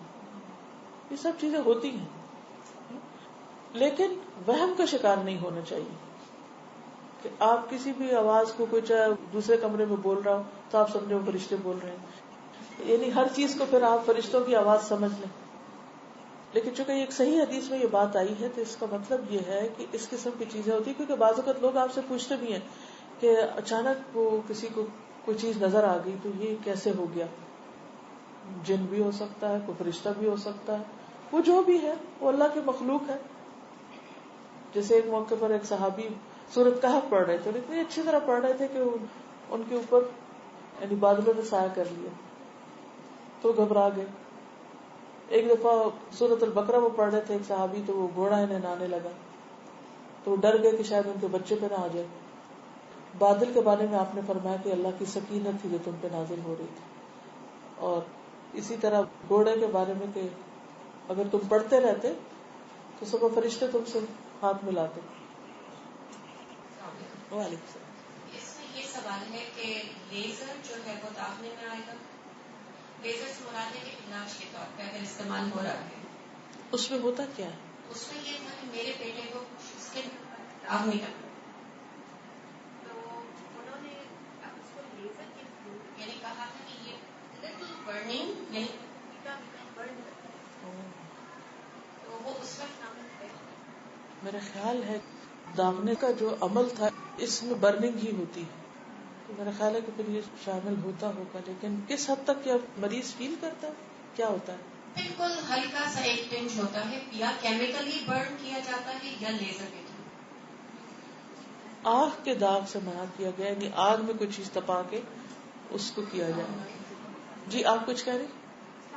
مجھے تھوڑا لیزر کے بارے میں پتا ہے کیونکہ میں خود میڈیکل سے، اس میں بیسیکلی یہ ہوتا ہے کہ کسی میٹل کے تھرو ہی یا پھر کچھ جو تھوڑا بہت فزکس کا پتا ہو، جو پارٹیکلز ہوتی ہیں ان کے تھرو ہی لائٹ ایمٹ کی جاتی ہے. لائٹ از انرجی، تو ہیٹ بھی انرجی ہی ہے جو بیسیکلی ایک طرح سے جلانے کا آ جاتا ہے اس کے اندر، لگتا ہے کہ وہ ایک طرح سے برننگ کی ہی یوز کی جا رہی ہوتی ہے لائٹ کی وہ کوالٹی. تو اس میں شک ہے کہ یہ بھی جلنے کی طرف نہیں ہے. کرائیو تھراپی، اس میں یہ ہوتا ہے کہ نائٹرس آکسائڈ ایک گیس ہوتی ہے جو بہت ٹھنڈی ہوتی ہے، اس کے تھرو بھی اسکن کے ورڈس وغیرہ جو ہوتے ہیں وہ جلانے وغیرہ کے کام آتی ہے. تو پھر ان چیزوں پہ مزید تحقیق کرنی چاہیے کہ فرق کیا ہے جس داغنے سے منع کیا گیا ہے اس میں اور اس میں. لیکن یہ جو بتا رہی ہے نا کہ لیزر کے ذریعے اس کو جلا دیتے ہیں ایک طرح سے، تو وہ تو پھر آ ہی جاتا ہے. لیکن ٹھنڈی گیس جو ہے اگر وہ جلانے کا کام آ رہی تو وہ آگ نہیں ہے، وہ آگ نہیں ہے.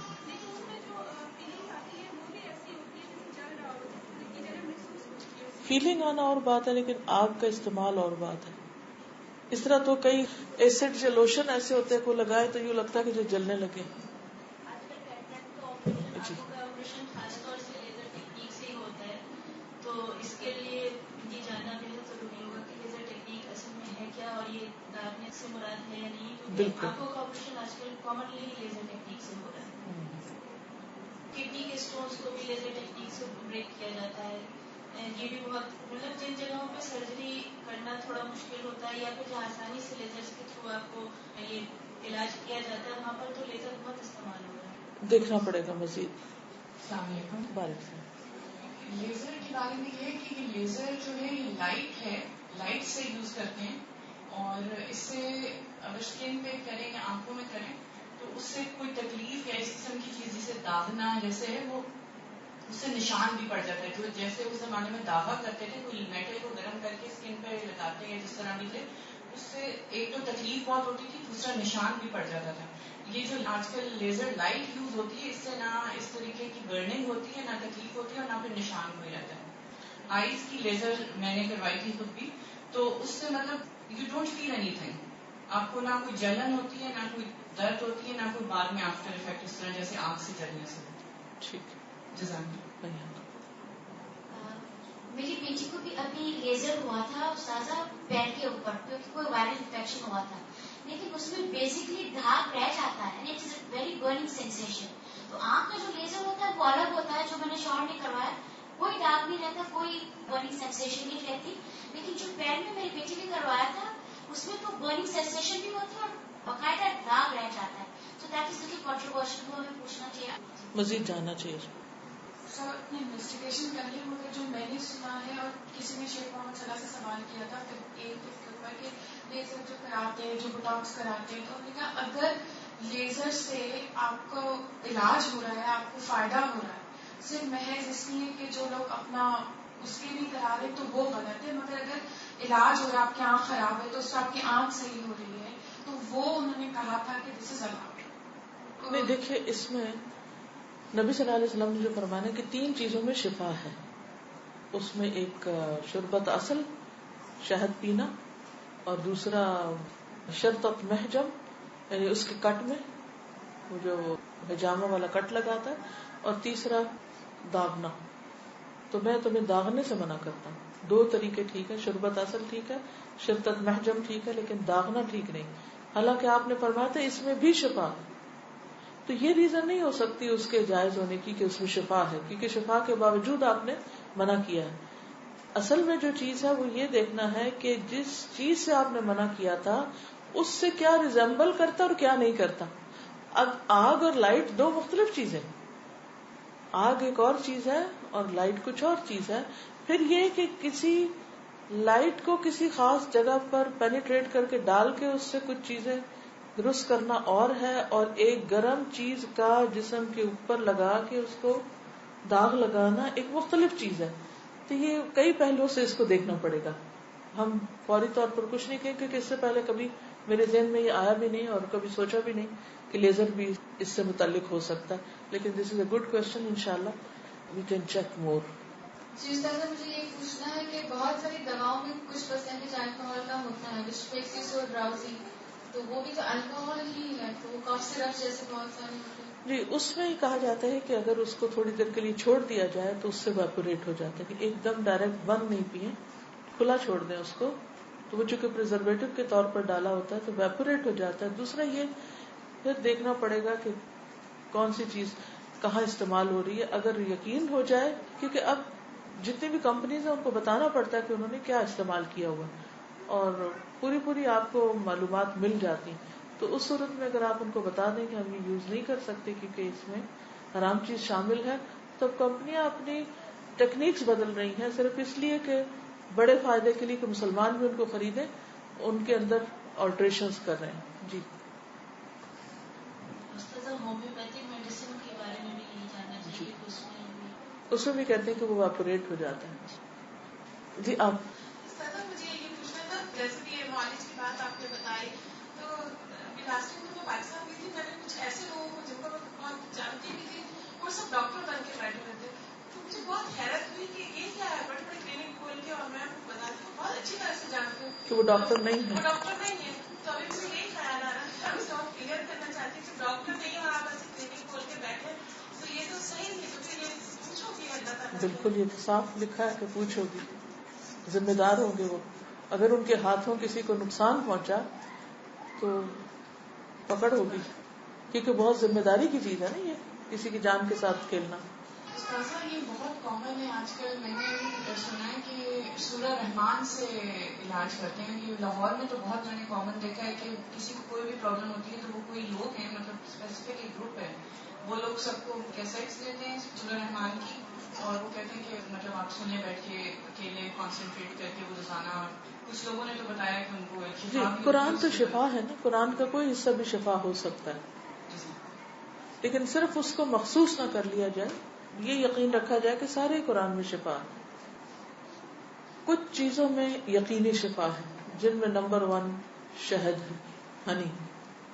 ابو سعید رضی اللہ عنہ سے روایت ہے کہ ایک آدمی نبی صلی اللہ علیہ وسلم کی خدمت میں حاضر ہوئے اور عرض کیا کہ میرا بھائی پیٹ کی تکلیف میں مبتلا ہے. آپ نے فرمایا اسے شہد پلاؤ.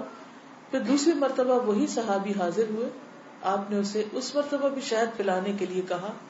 وہ تیسری بار آیا اور عرض کیا کہ میں نے عمل کیا ہے لیکن شفا نہیں ہوئی. آپ نے فرمایا اللہ تعالیٰ سچا ہے اور تمہارے بھائی کا پیٹ جھوٹا ہے، اسے پھر شہد پلاؤ. چنانچہ انہوں نے پھر شہد پلایا تو اسے تندرستی ہو گئی. کیونکہ قرآن مجید میں آتا ہے نا کہ شہد کے بارے میں کہ وہ شفا ہے، فیہ شفاء للناس. اب وہ پہلے کیوں نہیں آرام آ رہا تھا اور پھر کیوں آرام آیا؟ پہلے تو ڈی ٹاکس ہو رہا تھا اور پھر اس کے بعد وہ ہیلنگ ہو گئی. پھر اسی طرح آپ صلی اللہ علیہ وسلم نے فرمایا کہ شفا 3 چیزوں میں ہے: شہد پینا، سینگی لگوانا یعنی پچنے کرانا، اور آگ سے داغنا. اب دیکھیں یہاں اس حدیث میں واضح الفاظ ہیں، آگ سے داغنا. 2 چیزیں، ایک آگ ہے، دوسرے داغ ہے. ٹھیک ہے، اور آگ سے داغنا، اور اپنی امت کو میں داغنے سے منع کرتا ہوں، داغ لگانے سے. کلونجی میں شفا ہے. نبی صلی اللہ علیہ وسلم نے فرمایا سیاہ دانوں میں ہر بیماری سے شفا ہے سوائے موت کے. اجوا کھجور، رسول اللہ صلی اللہ علیہ وسلم نے فرمایا اجوا جنت کے پھلوں میں سے، اور اس میں زہر سے شفا. یعنی اگر آپ سمجھتے کہ آپ کے جسم میں آپ کا بلڈ پوائزنس ہو گیا ہے یا ویسے آپ کے اندر بہت ٹاکسنز ہو گئے ہیں تو اس صورت میں بھی آپ اس سے فائدہ اٹھا سکتے ہیں. نبی صلی اللہ علیہ وسلم نے فرمایا جو شخص روزانہ چند اجوا کھجوریں کھا لیا کرے اسے اس دن رات تک زہر اور جادو نقصان نہیں پہنچا سکیں گے. بعض جگہ 7 کھجوروں کا ذکر ہے اور بعض اس میں چند دانوں کا ذکر ہے. تو اگر افورڈ کر سکے تو 1 دانہ ہی روز کھا لیں, 3 کھا لیں, 5 کھا لیں, 7 کھا لیں. لیکن یہ ہے کہ ایسے شخص کو اگر کوئی زہر بھی دے یا اس کو کوئی جادو کی کوشش کرے تو اثر نہیں ہوگا. اسی طرح برنی کھجور کی قسم ہے. رسول اللہ صلی اللہ علیہ وسلم نے فرمایا سب سے بہترین کھجور برنی ہے, وہ بیماری کو دور کرتی ہے اور خود اس میں کوئی بیماری نہیں ہے, یعنی شفا کا ذریعہ ہے. پھر زمزم. ابو جمرہ کہتے ہیں کہ میں ابن عباس رضی اللہ عنہ سے لوگوں کے بے قابو ہجوم کو دور رکھتا تھا. ابن عباس ایک اسکالر تھے, مفسر قرآن, تو لوگ ہجوم کر دیتے تھے ان پر, لیکن کچھ عرصہ نہ جا سکا. بعد میں جب حاضر ہوا تو ابن عباس نے مجھ سے اتنے دن نہ آنے کی وجہ پوچھی. میں نے عرض کیا کہ مجھے بخار ہو گیا تھا. ابن عباس کہنے لگے کہ رسول اللہ صلی اللہ علیہ وسلم نے فرمایا بخار جہنم کی گرمی کے اثر سے ہوتا ہے, اس لیے اسے آب زمزم سے ٹھنڈا کیا کرو. یعنی بخار کے مریض کو آب زمزم پلائیں بھی, ماتھے میں پٹیاں بھی کریں, چھڑکاؤ بھی کریں, کسی بھی طریقے سے اس کو ٹھنڈا کریں زمزم کے ساتھ. پھر پانی سے علاج. نبی صلی اللہ علیہ وسلم نے فرمایا جب کسی کو بخار ہو جائے تو 3 رات سحری کے وقت اس پر ٹھنڈا پانی بہایا جائے, یعنی صبح ارلی مارننگ.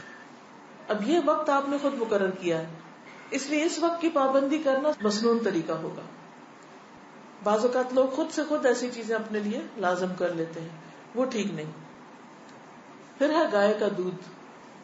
عبداللہ سے روایت ہے کہ رسول اللہ صلی اللہ علیہ وسلم نے فرمایا اللہ تعالیٰ نے بڑھاپے کے علاوہ ہر بیماری کا علاج نازل کیا ہے. گائے کا دودھ لازمی طور پر استعمال کیا کرو کیونکہ یہ ہر قسم کا درخت چرتی, یعنی جو جانور مختلف درخت چرتے ہیں پھر ان کے دودھ کے اندر اس کا اثر آ جاتا ہے. یعنی وہ ایک طرح سے ان کے دودھ میں بہت ساری میڈیسنز خود بخود شامل ہو جاتی ہیں. حجامہ کے ذریعے علاج. ابن عباس بیان کرتے ہیں نبی صلی اللہ علیہ وسلم نے فرمایا بہترین دن جس میں تمہیں سینگی لگوانی چاہیے وہ چاند کا 17واں 19واں اور 21واں دن ہے. معراج کی رات فرشتوں کے جس گروہ کے پاس سے بھی میں گزرا اس نے یہی کہا اے محمد صلی اللہ علیہ وسلم سینگی لگوانے کا اہتمام ضرور کرنا, یعنی حجامہ ضرور کروانا.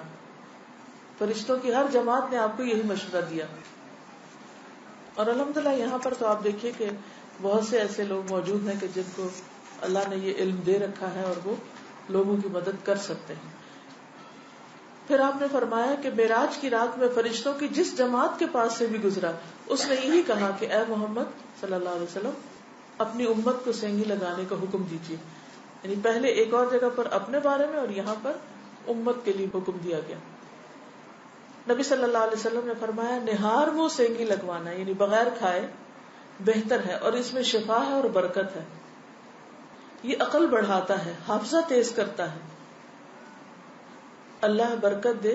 جمعرات کو سینگی لگوایا کرو اور کوشش کیا کرو کہ بدھ, جمعہ, ہفتہ اور اتوار کے روز سینگی مت لگوایا کرو. سینگی جو ہے سینگ سے. اور پیر اور منگل کو سینگی لگوایا کرو, پیر اور منگل کو, اس لیے کہ اس دن اللہ تعالیٰ نے ایوب علیہ السلام کو بیماری سے شفا عطا فرمائی اور بدھ کے روز ان کو آزمائش میں مبتلا کیا تھا. اور ہمارے یہاں کیا کہتے ہیں بدھ کام سود, حالانکہ ان کو بدھ کے دن تکلیف ہوئی تھی. اور کوڑ پن اور پھل بہری بھی بدھ والے دن یا رات کو ظاہر ہوتی ہے, اسکن ڈیزیز. انس رضی اللہ عنہ کہتے ہیں کہ رسول اللہ صلی اللہ علیہ وسلم نے فرمایا جب تم میں سے کسی کا خون بھڑکنے لگے یعنی بلڈ پریشر ہو جائے, بی پی ہائی ہو جائے تو وہ سینگی لگوائے کیونکہ خون کے جوش مارنے سے آدمی کی موت واقع ہو سکتی ہے. یعنی بعض اوقات بی پی کے ہائی ہونے سے انسان مر سکتا ہے. تو جو بھی بلڈ نکلے گا جسم سے تو اس کا جوش ٹھنڈا ہو جائے گا, انسان کام ڈاؤن ہو جائے. اور یہ آپ تجربہ کر کے بھی دیکھ سکتے, جن لوگوں کو بھی بی پی کا مرض ہے اگر وہ ریگولرلی پچنے لگوائیں تو ان کے مزاج میں بھی بہت ٹھنڈک آ جائے گی. جابر بن عبداللہ رضی اللہ عنہ مقنع کی عیادت کو گئے تو کہا کہ میں اس وقت تک نہیں جاؤں گا جب تک کہ تم سینگی نہ لگوا لو، اس لیے کہ میں نے رسول اللہ صلی اللہ علیہ وسلم سے سنا کہ اس میں شفا، یعنی مریض کو جا کر اس کا علاج کروانا چاہیے، یعنی اس کو سینگی لگوا دیں. ان کا کہ میں اٹھوں گا نہیں جب تک تم یہ کرو گے نہیں، کیونکہ اس میں شفا ہے. پھر کھمبی کے پانی میں شفا ہے. کھمبی جو من کی ایک قسم ہے جس کو یہ کہتے ہیں مشروم، اور اس کا پانی آنکھ کی دوا ہے. عود ہندی میں شفا ہے. ام قیس سے مروی ہے کہ میں اپنے ایک لڑکے کو لے کر حضور صلی اللہ علیہ وسلم کی خدمت میں حاضر ہوئی. میں نے اس کی ناک میں بتی ڈالی تھی، اس کا حلق دبایا تھا کیونکہ اس کو گلے کی بیماری ہو گئی تھی. آپ نے فرمایا تم اپنے بچوں کو انگلی سے حلق دبا کر کیوں تکلیف دیتی ہو؟ یہ عود ہندی لو، اس میں 7 بیماریوں کی شفا ہے. ان میں سے ایک ذات الجنب، پسلی کا برم یعنی کہ نمونیا. اگر حلق کی بیماری ہو تو اس کو ناک میں ڈالو، اگر ذات الجنب ہو تو حلق میں ڈالو. یعنی بعض چیزیں ناک کے راستے بھی ٹپکائی جا سکتی، بعض گلے میں ڈالی جا سکتی. جنگلی بکری کے گوشت میں شفا، ہنٹنگ کا جو گوشت ہے نا. انس بن مالک سے روایت ہے کہ رسول اللہ صلی اللہ علیہ وسلم نے فرمایا ارق النساء سے شفا حاصل کرنے کے لیے جنگلی بکری کے ران کے اوپر والے کمر سے متصل حصے کو پگھلایا جائے، پھر اسے 3 حصوں میں تقسیم کیا جائے اور مریض نہار منہ 3 دن یعنی ہر روز ایک حصہ پیے. یعنی اس کو سوپ بنایا جائے، پگھلایا جیسے مراد یہ کہ اس کو بالکل اس کو ملیدہ بنا لیا جائے. کون سے حصے کو؟ ران کے اوپر کے حصے کو، کمر سے متصل حصہ. آرتھرائٹس کے لیے بھی. تلبینہ، عائشہ رضی اللہ تعالی عنہا بیمار کے لیے اور میت کے سوگواروں کے لیے تلبینہ پکانے کا حکم دیتی تھی اور فرماتی تھی کہ میں نے رسول اللہ صلی اللہ علیہ وسلم سے سنا ہے کہ تلبینہ مریض کے دل کو سکون پہنچاتا ہے اور غم کو دور کرتا ہے. یہ بنتا کیسے؟ کسی کو اس کی ریسیپی آتی ہے تلبینہ کی؟ میرا جینا مرنا کتاب ہے نا، اس میں لکھا ہوا ہے. تو اس سے یہ بھی پتہ چلتا ہے کہ بعض کھانے جو ہیں وہ انسان کھا کر سکون بھی محسوس کرتا ہے اور اس کا غم بھی دور ہوتا ہے. حضرت عائشہ تلبینہ پکانے کا حکم دیتی اور فرماتی کہ اگرچہ وہ مریض کو ناپسند ہوتا ہے لیکن وہ اس کو فائدہ دیتا ہے. جیسے بعض اوقات بیمار ہو جائے نا تو ساگو دانہ دیتے ہیں تو وہ بالکل اچھا نہیں لگتا، لیکن وہ بھی فائدے کی چیز ہے. مہندی، سلمہ ام رافع جو رسول اللہ صلی اللہ علیہ وسلم کی آزاد کردہ باندی ہیں فرماتی ہیں کہ نبی صلی اللہ علیہ وسلم کو زخم ہوتا یا کانٹا چبھتا تو آپ اس جگہ مہندی لگاتے. اب یہ اتنی ساری چیزیں یاد نہیں رہیں گی تو آپ یہ کر سکتے ہیں کہ ایک اپنی ڈائری بنا لیں جن میں صرف ان چیزوں کے نام لکھ کے رکھ لیں، اور کبھی زکام ہو بخار ہو کچھ ہو تو صرف ایک ایک لفظ آگے لکھ لیں. جیسے بخار ہے تو زمزم لکھ لیں، نمونیا یا زکام وغیرہ ہے تو عود ہندی اور اس طرح کی چیزیں لیں. غم ہے تو تلبینہ لکھ لیں. تو ایک ایک ورڈ میں ایک چیک لسٹ بنا کے رکھ لیں، کیونکہ جب تکلیف آتی ہے تو اس وقت حافظہ بھی کام نہیں کرتا، انسان سوچتے اچھا بھلا کرنا کیا تھا، اور جب ٹھیک ہو جاتے پھر یاد آتا او پچھلی دفعہ یہ کیا تھا تو بڑی جلدی فائدہ ہوا تھا. زمین کی مٹی، عائشہ رضی اللہ عنہا سے مروی ہے کہ نبی صلی اللہ علیہ وسلم مریض کے لیے شہادت کی انگلی زمین پر لگا کر یہ دعا پڑھتے، یعنی سامنے کی انگلی، اللہ کے نام کی مدد سے ہمارے زمین کی مٹی ہم میں سے کسی کے تھوک کے ساتھ تاکہ ہمارا مریض ہمارے رب کے حکم سے شفا پائے. بسم اللہ تربت ارضنا بریق عبادنا یشفی سقیمنا باذن ربنا. یعنی یہ پڑھ کے تو تھوک لگا کے زمین کی مٹی سے اس جگہ پر جیسے درد ہو رہی ہے کچھ تو وہاں پر آپ لگا دیتے. اسی طرح آپ دیکھیے کہ اب جس طرح ہم ہر وقت لوگ کمپیوٹر میں بیٹھے رہتے ہیں یا ریز سے ایکسپوز ہوتے ہیں، تو ان کے علاج کے لیے ننگے پاؤں زمین پہ چلنا چاہیے، مٹی پہ چلنا چاہیے. یہاں تو آپ صحرا میں رہتے ہیں، ریت کے جو ڈیونز ہیں ان میں جائیں اور اس میں لوٹ پوٹ ہوں، ہاتھوں میں ریت ویت لے کے بیٹھے تو آپ ریلیکس فیل کریں گے، بہت فائدہ ہوگا آپ کو. پہلے لوگ بچوں کو کہتے تھے کہ اگر ان کو مٹی کے اوپر کھیلنے کے لیے چھوڑ دیا جائے، اور باقاعدہ سب بچے مٹی سے کھیلتے، لیکن اب اس کی جگہ پلاسٹک نے لے لی، پلاسٹک کے کھلونوں سے کھیلتے یا کریون وغیرہ سے کھیلتے. اب اس کا نتیجہ کیا کہ ہر وقت کیمیکلز ہاتھ میں پکڑے ہوں بچوں. کھلاتے بھی ان کو ایسی چیزیں ہیں, دیتے بھی ان کو ایسی چیزیں, پہناتے بھی ان کو ایکریلک ہیں. نتیجہ کیا ہوتا ہے کہ وہ ایک آرٹیفیشل سی چیز بن جاتے ہیں. ان کے اندر وہ نیچر سے قریب نہیں ہوتے, تو عادات اور اخلاق بھی بدل جاتے ہیں. تو ان کو مٹی سے اور ایسی چیزوں سے ایکسپوز کریں, اس سے فائدہ ہوگا. اور آخری بات یہ کہ پرہیز علاج سے بہتر ہے. ام المنذر بنت قیس انصاریہ کہتی ہیں کہ رسول اللہ صلی اللہ علیہ وسلم میرے پاس آئے. آپ کے ساتھ علی رضی اللہ عنہ بھی تھے, جو ابھی ابھی بیماری سے صحت یاب ہوئے تھے. کچھ نیم پختہ کھجوریں جو پک گئی تھی لٹکی ہوئی تھی.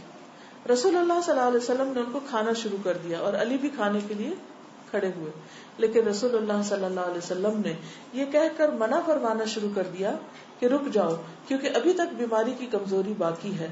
سو وہ رک گئے. میں نے جو اور چکندر کا ایک کھانا تیار کیا اور آپ کے پاس لے کر آئی. رسول اللہ صلی اللہ علیہ وسلم نے فرمایا, علی یہ کھاؤ, یہ تمہارے لیے زیادہ مفید ہے. یعنی بیمار کو کچھ چیزیں کھانی چاہیے اور کچھ نہیں کھانی چاہیے. یہ جو تلبینہ ہے, تلبینہ کیا ہوتا ہے؟ تلبینہ ہریرا, آٹے اور دودھ یا بھوسی اور دودھ سے بنایا جاتا ہے. اس میں شہد بھی ڈالا جاتا ہے, ٹھیک ہے نا. پھر سرید شوربے میں روٹی کے ٹکڑے ڈال کے پکائے جاتے ہیں. یہ بنا کر تلبینہ اس پر ڈال دیا جاتا ہے. تو تلبینہ سے بیمار کے دل کو تسکین ہوتی ہے اور اس کا غم بھی ہلکا ہوتا ہے. یعنی ایک طرح سے حلوہ ہی ہے, آٹے اور دودھ یا بھوسی اور دودھ سے بنایا جاتا ہے, سوجی دودھ یا آٹے دودھ سے. جی سر, یہ اب جو رمضان گزرے اس کے 27 کو ان کو پرابلم ہوا, اس میں ان کے سارے جو وائٹل آرگنس تھے وہ ایک ساتھ فیل ہو گئے. رینل شٹ ڈاؤن ہو گیا, ہارٹ اٹیک آیا, پیرالسس تھا اور ہاف برین ڈیڈ ہو گیا. اب یہ 27 رمضان کی 4 بجے سحری کی بات. اب اس میں یہ تھا کہ میں اور بھائی ساتھ تھے, لیکن الحمدللہ چونکہ قرآن سے اٹیچ ہوں تو تکلیف اور دکھ تو تھی, لیکن مایوسی بالکل نہیں تھی.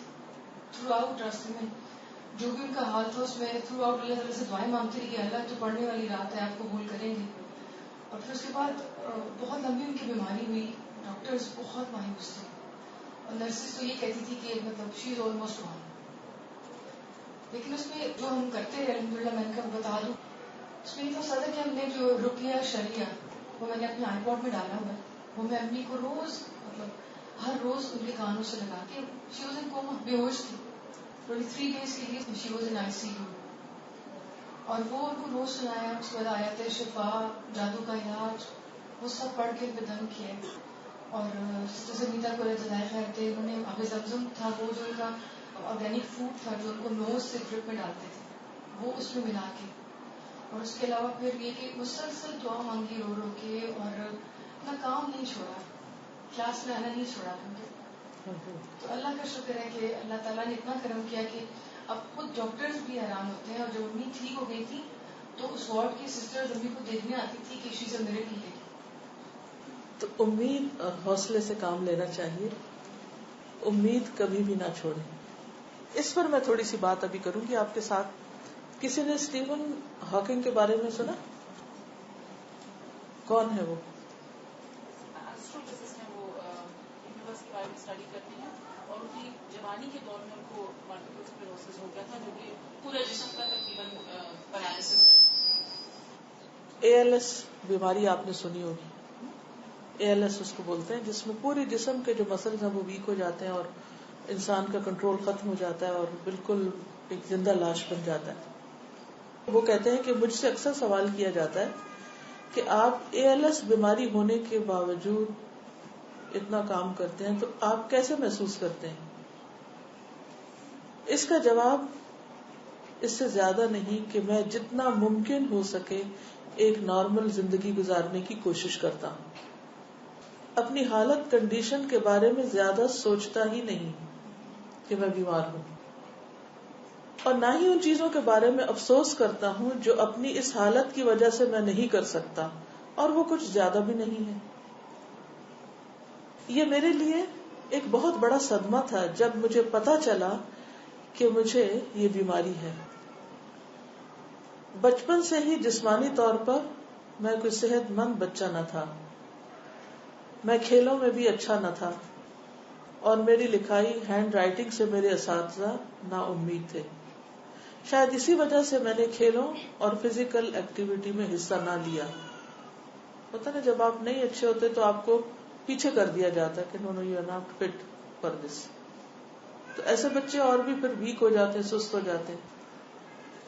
لیکن پھر جب 17 سال کی عمر میں آکسفورڈ گیا تو حالات یکسر بدلنے لگے. میں نے بوٹ ریس یعنی کشتی رانی میں حصہ لیا. اگرچہ میں معیار پر پورا نہ اترتا تھا لیکن کم از کم انٹر کالج کمپٹیشن تک میں پہنچا. آکسفورڈ کے تیسرے سال میں نے اپنے اندر بہت کمزوری محسوس کی. میں پہلے سے زیادہ سست ہو گیا اور 2-3 مرتبہ بغیر کسی وجہ کے گر جاتا. جب میں کیمبرج پہنچا تو میرے والد نے یہ بات محسوس کی اور مجھے خاندانی معالج کے پاس لے گئے, جس نے مجھے ایک اسپیشلسٹ کے پاس بھیج دیا, ریفر کر دیا. 21 سال کی عمر میں مجھے ہسپتال جانا پڑا جہاں میرے بہت سے ٹیسٹ ہوئے. میں وہاں 2 ہفتے تک داخل رہا. انہوں نے میری بازو سے مسل سیمپل لیا اور ریڈیو اوپیک فلوئڈ میری ریڑھ کی ہڈی میں داخل کیا اور ایکس رے سے اس کا مشاہدہ کیا. اس سب کے بعد ڈاکٹروں نے مجھے کچھ نہ بتایا سوائے اس کے کہ ملٹیپل اسکلروسس نہیں ہے اور میں باقی کیسز کی طرح کا ایک کیس ہوں. یعنی انہوں نے بس جو ڈائگنوز کرنا تھا وہ کر دیا. حالانکہ میں امید کر رہا تھا کہ وہ کہیں گے کہ یہ مرض بگڑ جائے گا اور وہ کچھ نہیں کر سکیں گے سوائے مجھے وٹامنز دینے کے, اور ان کا بھی کوئی خاص فائدہ نہ ہوگا. میں زیادہ تفصیلات اس لیے جاننا نہیں چاہتا تھا کہ مجھے پتا تھا کہ وہ میری ہی ہوگی, اباؤٹ می, اور اس چیز کا احساس کہ مجھے ایک لا علاج بیماری ہے اور وہ مجھے کچھ سالوں میں ختم کر دے گی, یعنی یہ سوچ کہ بیماری مجھے ختم کر دے گی, اس نے ان کے اندر ایک مثبت اثر ڈالا. یہ ایک بہت بڑا صدمہ تھا, اور یہ کہ میں ایسے کیسے مر جاؤں. میں اپنے وارڈ کے ان دوسرے مریضوں کو دیکھتا جن کی حالت مجھ سے زیادہ خراب تھی. ان میں سے کچھ موت کے منہ میں چلے گئے, نہیں فوت ہو گئے. ایک لڑکا جسے لوکیمیا تھا, جب میری حالت زیادہ خراب ہوتی تو میں اسے یاد کر لیتا. میں نہیں جانتا تھا کہ میرے ساتھ کیا ہونے والا ہے اور میری بیماری کس تیزی سے پھیلے گی. میں عجیب کشمکش میں تھا.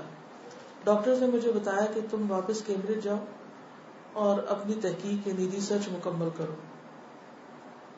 وہ تھی ریلیٹیوٹی اینڈ کاسمولوجی. لیکن میری حالت بہتر نہیں ہو رہی تھی. اس کے علاوہ میں میتھمیٹکس میں بھی اچھا نہ تھا اور نہ ہی میں اپنی پی ایچ ڈی مکمل کر سکتا تھا. میرے بارے میں میگزین رسالوں میں بڑھا چڑھا کر بہت سی باتیں لکھی جا رہی تھی. میڈیا نے اپنا کام شروع کر دیا اور لوگ یہ سمجھ رہے تھے کہ جو کچھ لکھا جا رہا ہے وہ سب ٹھیک ہے. عام طور پہ ہم اخباروں پر ایمان رکھتے ہیں. اپنی بیماری کی وجہ سے اس وقت مجھے اپنی زندگی بے مقصد نظر آ رہی تھی, میں کسی کام کے قابل نہیں. لیکن اب میں سوچتا ہوں کہ اگر میں ٹھیک ہو جاؤں تو بہت سے لوگوں کو فائدہ پہنچانے والے کام کر سکتا ہوں. میری بیماری کا خطرہ میرے مستقبل پر منڈلا رہا تھا, لیکن اب میں زندگی کو انجوائے کرنے لگا اور اپنی ریسرچ پر بھی کام کرنے لگا. یہ سوچ بدل لی اپنی. اس دوران میری منگنی ہو گئی اور میں نے اپنی رسپانسبلٹی کو سمجھتے ہوئے ریسرچ فیلوشپ کے لیے درخواست دی. کچھ عرصے بعد وہ منظور ہو گئی, شادی بھی ہو گئی. میں خوش قسمت تھا کہ مجھے تھیوریٹیکل فزکس میں کام کا موقع ملا جس میں میری معذوری رکاوٹ نہ تھی. میری خوش قسمتی کہ میں اپنی ریسرچ کی وجہ سے مشہور ہو گیا. اس دوران میری معذوری بھی بڑھتی چلی گئی, جس کا مطلب تھا کہ اب میں صرف ریسرچ ہی کر سکوں گا, پڑھا نہ سکوں گا. جب میری شادی ہوئی تو میری بیوی پڑھ رہی تھی اور اسے پورا ہفتہ لندن ہی میں رہنا پڑتا. رہائش کے معاملات بھی مشکلات کے باوجود ہم خوش قسمت رہے. بہت سی رہائشی مشکلات کا سامنا کرنے کے بعد آخر مجھے کالج کی مدد سے ایک بلڈنگ میں گھر مل گیا, لیکن سیڑھیاں چڑھنا میرے لیے مشکل ہو گیا. آخر کار کالج کے نئے برسر کی مدد سے مجھے نچلی منزل پر گھر مل گیا جو ہوادار بھی تھا اور میں آسانی سے ویل چیئر پر کالج جا سکتا تھا. اس کے علاوہ اس گھر کے اطراف میں باغ میرے 3 بچوں کے کھیلنے کے لیے بھی اچھا تھا, یعنی اسی دوران اس کے بچے بھی ہوئے. 1974 تک میں خود کھانا کھا سکتا تھا.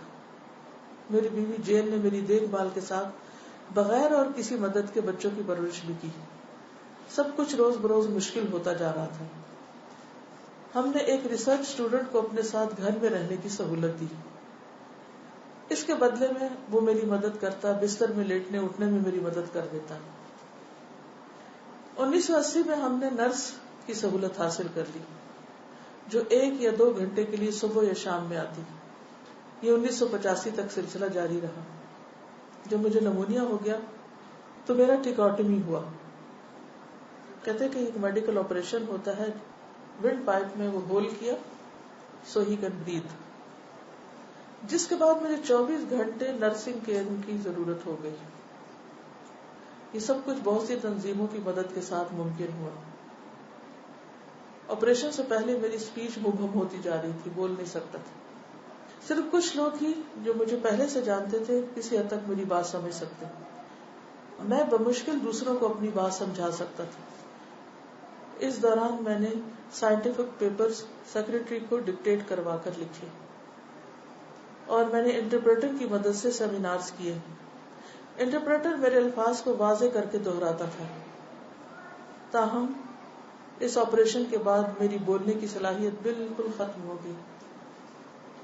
ایک وہ وقت آیا کہ میں الفاظ کو لیٹر بائی لیٹر بول کر اسپیل آؤٹ کر کے ادا کرتا. جیسے کٹ کہنا ہے تو CUT اس طرح بولنا شروع ہو گیا اور آنکھوں کے اشارے سے وہ لیٹر بتاتا. جب میرے سامنے صحیح مطلوبہ لیٹر کا کارڈ رکھا جاتا تو اس وقت بتاتا کہ ہاں، یعنی خود اب بولنا بھی بند ہو گیا، CUT بھی بند ہو گیا، آنکھیں ہلا سکتا تھا سر اور اس سے وہ ورڈز بناتا. اس طرح سے گفتگو بہت مشکل تھی اور اس طرح ریسرچ پیپر لکھنا بھی بہت مشکل تھا. تاہم ایک کمپیوٹر ایکسپرٹ نے جس کا تعلق کیلیفورنیا سے تھا اس نے میری مدد کی.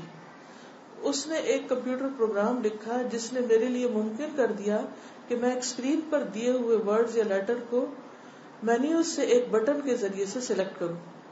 یہ پروگرام ایک سوئچ، سر کی موومنٹ اور آئی موومنٹ سے کنٹرول ہو سکتا تھا.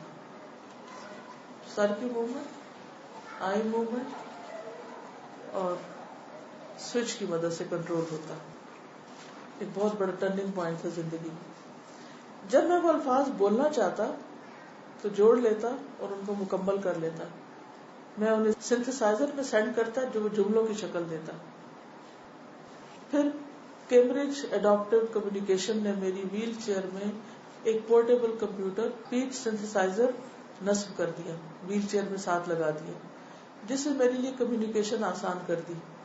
اب میں 1 منٹ میں 15 الفاظ کو مینج کر سکتا تھا. جو کچھ میں نے لکھا ہوتا وہ بول سکتا یا ڈسک پہ محفوظ کر لیتا. ان کا پرنٹ بھی لے سکتا تھا، جملہ جملہ دہرا سکتا تھا. اس طرح میں نے ایک کتاب اور درجنوں ریسرچ پیپر لکھے. اس کے علاوہ بہت سی مشہور اور سائنسی لیکچر بھی دیے جو بہت اچھی طرح سمجھے جاتے. میں یہ سمجھتا ہوں کہ یہ سب کچھ اسپیچ سنتھسائزر کی وجہ سے ممکن ہوا. کسی کی آواز بہت اہم ہوتی ہے. اگر آپ کی آواز مبہم ہے تو لوگ آپ کو ذہنی طور پر کم خیال کرتے ہیں. Mentally deficient. جو اسپیچ سنتھسائزر میں استعمال کر رہا تھا وہ اس لحاظ سے بہتر تھا کہ وہ الفاظ اور جملوں کے اتار چڑھاؤ کا بھی خیال رکھتا. صرف ایک مشکل تھی کہ اس طرح میرا لہجہ ایکسنٹ امریکن ہو جاتا. یہ برٹش ہے. میں نے عملی طور پر تقریباً اپنی پوری جوانی adult life motor neuron disease کے ساتھ گزاری، لیکن اس سب نے مجھے ایک اچھی فیملی لائف گزارنے اور کام میں کامیابی سے نہ روکا. یہ سب کچھ رکاوٹ نہیں بنی. یہ سب کچھ میری بیوی، بچوں اور بہت سی دوسری تنظیموں کی مدد سے ممکن ہوا. اگرچہ اس لحاظ سے میں خوش قسمت تھا کہ میری حالت آہستہ آہستہ خراب ہوئی، لیکن یہ سب کچھ ظاہر کرتا ہے کہ انسان کو کبھی بھی امید کا دامن نہیں چھوڑنا چاہیے. ہمت اور حوصلے سے حالات جس بھی قسم کے ہوں ان کا سامنا کرنا چاہیے. کیا سیکھا آپ نے؟ ہم چھوٹی چھوٹی بیماریوں کو، چھوٹی چھوٹی چیزوں کو وجہ بنا کر سب کچھ چھوڑ دیتے ہیں کیونکہ ہم ہمت ہار دیتے ہیں، مایوس ہو جاتے ہیں. بڑے سے بڑے پرابلم میں بھی ہمت نہ ہارے. عزم کر لے کہ اس کو ٹھیک کر کے چھوڑنا ہے، میں پیچھے نہیں ہٹوں گا، تو اللہ کی مدد بھی آتی. اگر ایک قدم تم اٹھاؤ گے 10 قدم وہ تمہاری طرف چل کے آئے گا. لیکن اگر ہم یہ کہنا شروع کر دیں یہ نہیں ہو سکتا، یہ پاسبل نہیں، یہ ممکن نہیں، تو پھر کچھ بھی ممکن نہیں. اب آپ دیکھیے کہ نہ بول سکتا نہ لکھ سکتا نہ ٹائپ کر سکتا ہے، لیکن اس کے باوجود اس نے دنیا کو کیا کچھ دیا. یہ سب کچھ تو ایمان دیتا ہے انسان کو، لیکن افسوس کہ ہم دین پڑھنے اور پڑھانے والے بھی ہمت ہار بیٹھے. تو یہ نہیں ہونا چاہیے. اب اپنے کسی بیماری کو یاد کر لیں اور سوچیں کہ اس کے ساتھ آپ کیا کر سکتے ہیں. انہیں کے بارے میں یہ کہنا چاہ رہی تھی کہ اللہ نے ان سے اسپیچ کی فیکلٹی لے لی نا ان سے، لیکن جو سب سے زیادہ مشہور بات ان کے بارے میں یہ ہے کہ انہوں نے بہت مشکل فزکس کے اور جو کانسیپٹس ہیں وہ بہت عام فہم انداز میں انہوں نے بیان کیے. تو اللہ نے جو کام لینا ہوتا ہے جس سے وہ بھلے آپ سے وہ فیکلٹی چھن جائے، مطلب انہوں نے عام کلاسز میں وہ کانسیپٹس عام کیے. مطلب ان کی جو بک ہے وہ بیسٹ سیلر ہے. یہ بہت عجیب بات سمجھی جاتی ہے کہ اتنی کمپلیکیٹڈ کانسیپٹس کی بک جو ہے وہ بیسٹ سیلر ہے، بیکاز انہوں کے میں یہ وہ ابیلٹی ہے کہ بہت عام فہم انداز میں بیان کرتے ہیں، لوگوں کے لیے سمپلیفائی کر دی. مطلب کتنی حیرت کی بات ہے. نوبل پرائز بھی ان کو ملا. یہ سیکھنے کی چیز ہے کہ اتنی کم فیکلٹیز کے باوجود انہوں نے اتنا بڑا کام کیا، اور ہمارے پاس اتنی بڑی بڑی نعمتیں ہیں اور ہم اتنے چھوٹے کام کرتے ہیں، پورا یوز بھی نہیں کر رہے اپنے آپ کو. سب سے پہلے یہ لگتا ہے کہ جب ہم بیمار ہو نا تو ہم بھول جائیں کہ ہم بیمار ہیں. جب ہم یاد کرتے رہتے ہیں نا کہ ہم بیمار ہیں تو اور بیمار ہوتے رہتے ہیں، اور جتنا سوتے ہیں نا تو اور بیمار ہوتے ہیں. اگر اٹھ کر اپنا کام کرنے لگ جائے تو بھول جاتے ہیں کہ ہم بیمار ہیں. ذہن بانٹنے کی ضرورت ہے. سیلف پٹی کا شکار نہیں ہونا چاہیے، اور چھوٹی چھوٹی باتوں پر بہت بڑے بڑے ریئیکشن نہیں کرنے چاہیے. اصل میں انسان اپنی زندگی کی قیمت سمجھ جائے تو اس کے پورا پرسپیکٹو چینج ہو گیا. اب اگر صرف ایک یہی شخص تاریخ سے ختم کر دیا جائے تو آپ دیکھیں کہ دنیا کا نقشہ بدلے. اس ایک کی اتنی زیادہ کنٹریبیوشن ہے اتنی بیماری کے باوجود. تو سکسیس یا کامیابی جو ہوتی ہے وہ کس طرح حاصل ہوتی ہے؟ جیسے ایک ڈوبتے شخص کو پانی سے باہر آنے کے لیے اور سانس لینے کے لیے ایفرٹ لگانی پڑتی. جب تک اس درجے کی انسان محنت نہ کرے کامیاب نہیں ہو سکتا. مجھے یہ سبق کہ زیادہ بیماری میں بھی انہوں نے کتنا بڑا کام کیا. ہم کہنا کوئی بھی تھوڑا سا کام کرنا چاہتے ہیں، یہ بیماری وہ بیماری نہیں. اصل میں ہمارا ایک کلچر ہے ہر وقت بیماریوں کا رونا رونا. سر درد شاید اتنا نہ ہو جتنا بتا کے ہم زیادہ کر لیتے ہیں. اصل میں ہم اٹینشن سیکر ہیں. ہم ہر وقت چاہتے ہیں کوئی ہمیں توجہ دے، اور وہ بیماری کے بغیر مل نہیں سکتی. لہٰذا بیماری نہ بھی ہو تو اس کو کریدتے رہتے ہیں. السلام علیکم. وعلیکم. میں یہ کہنا چاہ رہی تھی کہ جب بیمار ہوتے ہیں تو سب سے زیادہ پیشنٹ جو ہے وہ اپنی ہمت ہار دیتا ہے اور وہ بہت ڈسہارٹن ہو جاتا ہے. اس وقت ول پاور کو بہت مضبوط رکھنے کی ضرورت ہوتی ہے، اور اس وقت اگر آپ مضبوط ہوں اور اپنے آپ کو مضبوط کر لیں تو آپ کے اراؤنڈ جو لوگ ہوتے ہیں تو وہ بجائے پریشان ہونے کے وہ پھر آپ کو ہیلپ کرنا شروع ہو جاتے ہیں. اور اس وقت بہت زیادہ اچھے اور بہت مخلص اور بہت بہادر لوگوں کی ضرورت ہوتی ہے. اسپیشلی آپ کے بچے آپ کو بہت ہیلپ کرتے ہیں. جیسے میرا پرسنل میں اپنا ایکسپیرینس ضرور شیئر کرنا چاہوں گی کہ آج سے 7 ایئرس پہلے مجھے ہارٹ ڈیزیز ڈائگنوز ہوئی تھی، اور اس وقت بس یہی تھا کہ جی آپ اپنی جاب چھوڑ دیں، اور آئی ایم ٹیچنگ ایکچولی، تو اس میں یہ تھا کہ بہت ایگزرشن ہے اور آپ بالکل چھوڑ دیں اور آپ بالکل بس ریسٹ کریں، ایگزرشن نہیں لیں. لیکن بس میں یہی کہنا چاہوں گی کہ اس وقت اپنی ول پاور جو ہے وہ آپ اپنی اسٹرانگ کریں اور اپنے اللہ پہ بلیو رکھیں. پورے وجود کے ساتھ آپ اللہ کو یاد کریں اور آپ کہیں کہ بس اللہ تعالیٰ کی ذات ہے جو مجھے زندہ رکھے گی. یہ ڈاکٹرس یہ جو بھی کہہ رہے ہیں کہ آپ اتنی جلدی، مطلب کوئی کیسے کہہ سکتا ہے آپ کو کہ آپ 2 months alive رہیں گے یا 2 years alive رہیں گے. اور یہ صرف اللہ تعالیٰ کی ذات ہے جو ہمیں زندہ رکھے ہوئے، اور ہمیں اس کے اوپر پورا پورا بلیو ہونا چاہیے. پورا مجھے لگتا ہے کہ اپنے لیے بھی لگتا ہے کہ ہم ایکسکیوزز دیتے ہیں. خاص طور پہ کوئی اچھا کام کرنا ہو تو ہوتا ہے کہ آج طبیعت ٹھیک نہیں ہے، یا اگر آج ابھی ہم چلے گئے تو بعد میں ہم بچوں کو کیسے دیکھیں گے کہ ابھی ہماری طبیعت ٹھیک نہیں ہے ابھی نہیں. اور خاص طور پہ جب ہمیں کلاس میں آنا ہوتا ہے اور ہمیں اچھا کام کرنا ہوتا ہے تو ہم بیماریوں کو یا نہ بھی بیماریوں ہم ایکسکیوزز بنا لیتے ہیں کیونکہ جی ہم ٹھیک نہیں ہیں. السلام علیکم ورحمۃ اللہ وبرکاتہ. میں نے اصل میں ابھی لیٹ جوائن کیا ہے، تو میں خود تھائرائڈ کی پیشنٹ ہوں، اور یہ بھی جیسے میں نے قرآن کی کلاسز اسٹارٹ کی تقریباً 2 سال ہوئے، تو یعنی میں پھیلتی جا رہی تھی، موٹی ہوتی جا رہی تھی اور ڈائٹنگ بھی کر رہی تھی. تو سب مجھے کہتے تم کھاتی بہت ہو. پھر میں نے سوچا کہ میں ڈائٹنگ بھی کر رہی ہوں, کافی ایکٹیو ہوں اور پورا کام بھی گھر کا خود. میں نے کہا چلو ڈاکٹر کے پاس میں جانا چاہیے, دعائیں تو میں بہت کر رہی ہوں لیکن ڈاکٹر کے پاس بھی جانا چاہیے. میں ڈاکٹر کے پاس گئی تو جب میرا ڈائگنوز ہوا تھائرائڈ, تو ڈاکٹر نے مجھے بٹھا کے پوچھا, مجھے سمٹمز بتائے, کیونکہ میرا ہائپو تھائرائڈ ہے اور ہائپر اور ہائپو میں فرق ہے اور ان دونوں کی سمٹمز بھی ٹوٹلی اپوزٹ ہیں. تو ہائپو تھائرائڈ میں کیا ہوتا ہے کہ بہت زیادہ سستی ہوتی ہے, نیند بہت زیادہ آتی ہے, بہت چڑچڑاپن, برداشت بالکل نہیں, کچھ بھی, مطلب پورے جو نیگیٹو سائنس ہیں. اور میں حیران ہو گئی, سوائے ایک سائن کے, مطلب جو موٹاپا ہے, اس کے علاوہ مجھ میں اور کوئی سائن ہی نہیں تھا. تو ڈاکٹر نے مجھے کہا کہ تم دوبارہ سے بولو. اس نے میرے دوبارہ سے ٹیسٹ کرائے تو وہ ہائپر نکل ہی نہیں رہا تھا اور وہ ہائپو تھا. تو پھر میں نے ڈاکٹر کو کہا کہ میں آپ کو ایک فرینکلی چیز بتانا چاہتی ہوں. تو اس نے کہا کیا؟ میں نے کہا اصل میں اپنے ایک اور کلینک بھی جاتی ہوں. تو اس نے کہا کون سے؟ میں نے کہا الحمدللہ جب سے میں نے قرآن جوائن کیا ہے, قرآن کلاسز, مطلب کورسپونڈنگ تو میں کرتی تھی 5-6 سال سے الحمدللہ, استاذہ میں آپ کو سنتی آ رہی ہوں, لیکن رمضان میں جو 2 سال ہوئے سمیتا باجی کے ساتھ میں نے کیا, اور اس کے بعد الحمدللہ عالیہ باجی کے ساتھ میں ابھی تک ہوں, اور انشاءاللہ میری خواہش ہے کہ میں مرتے دم تک الہدا سے ہی جڑی رہوں, کیونکہ الحمدللہ مجھے واقعی فیل ہوتا ہے یہی صراط المستقیم ہے. تو استاذہ میں نے پھر ڈاکٹر کو فرینکلی بتایا کہ میں قرآن کی اسٹوڈنٹ ہوں. میں یہ نہیں کہتی کہ میں بہت نیک ہوں, میں بہت گناہگار ہوں, گناہگار بھی کہ میں ایک مریضہ ہوں, اسی لیے میں اس کلینک کو کبھی نہیں چھوڑ سکتی. اور الحمدللہ شاید مجھ میں یہ سمٹمس ہوں بھی, لیکن وہ میں اپنے آپ کو دبا کے وہ سمٹمس, شاید اللہ عالم, تو وہ سمٹمس مجھ میں دکھائی نہیں دیتے سوائے موٹاپے کے. اور الحمدللہ اب جو وہ دوا اسٹارٹ کی ہے تو تھوڑا تھوڑا وہ سمٹمس بھی کم ہو رہے ہیں. جزاک اللہ خیر. اوکے, جزاکم اللہ خیرا. اجازت چاہتی ہوں. اللہ تعالی ہم سب کو شفائے کاملہ عطا فرمائے. سبحانک اللہم و بحمدک, نشہد ان لا الہ الا انت, نستغفرک و نتوب الیک. السلام علیکم ورحمۃ اللہ وبرکاتہ.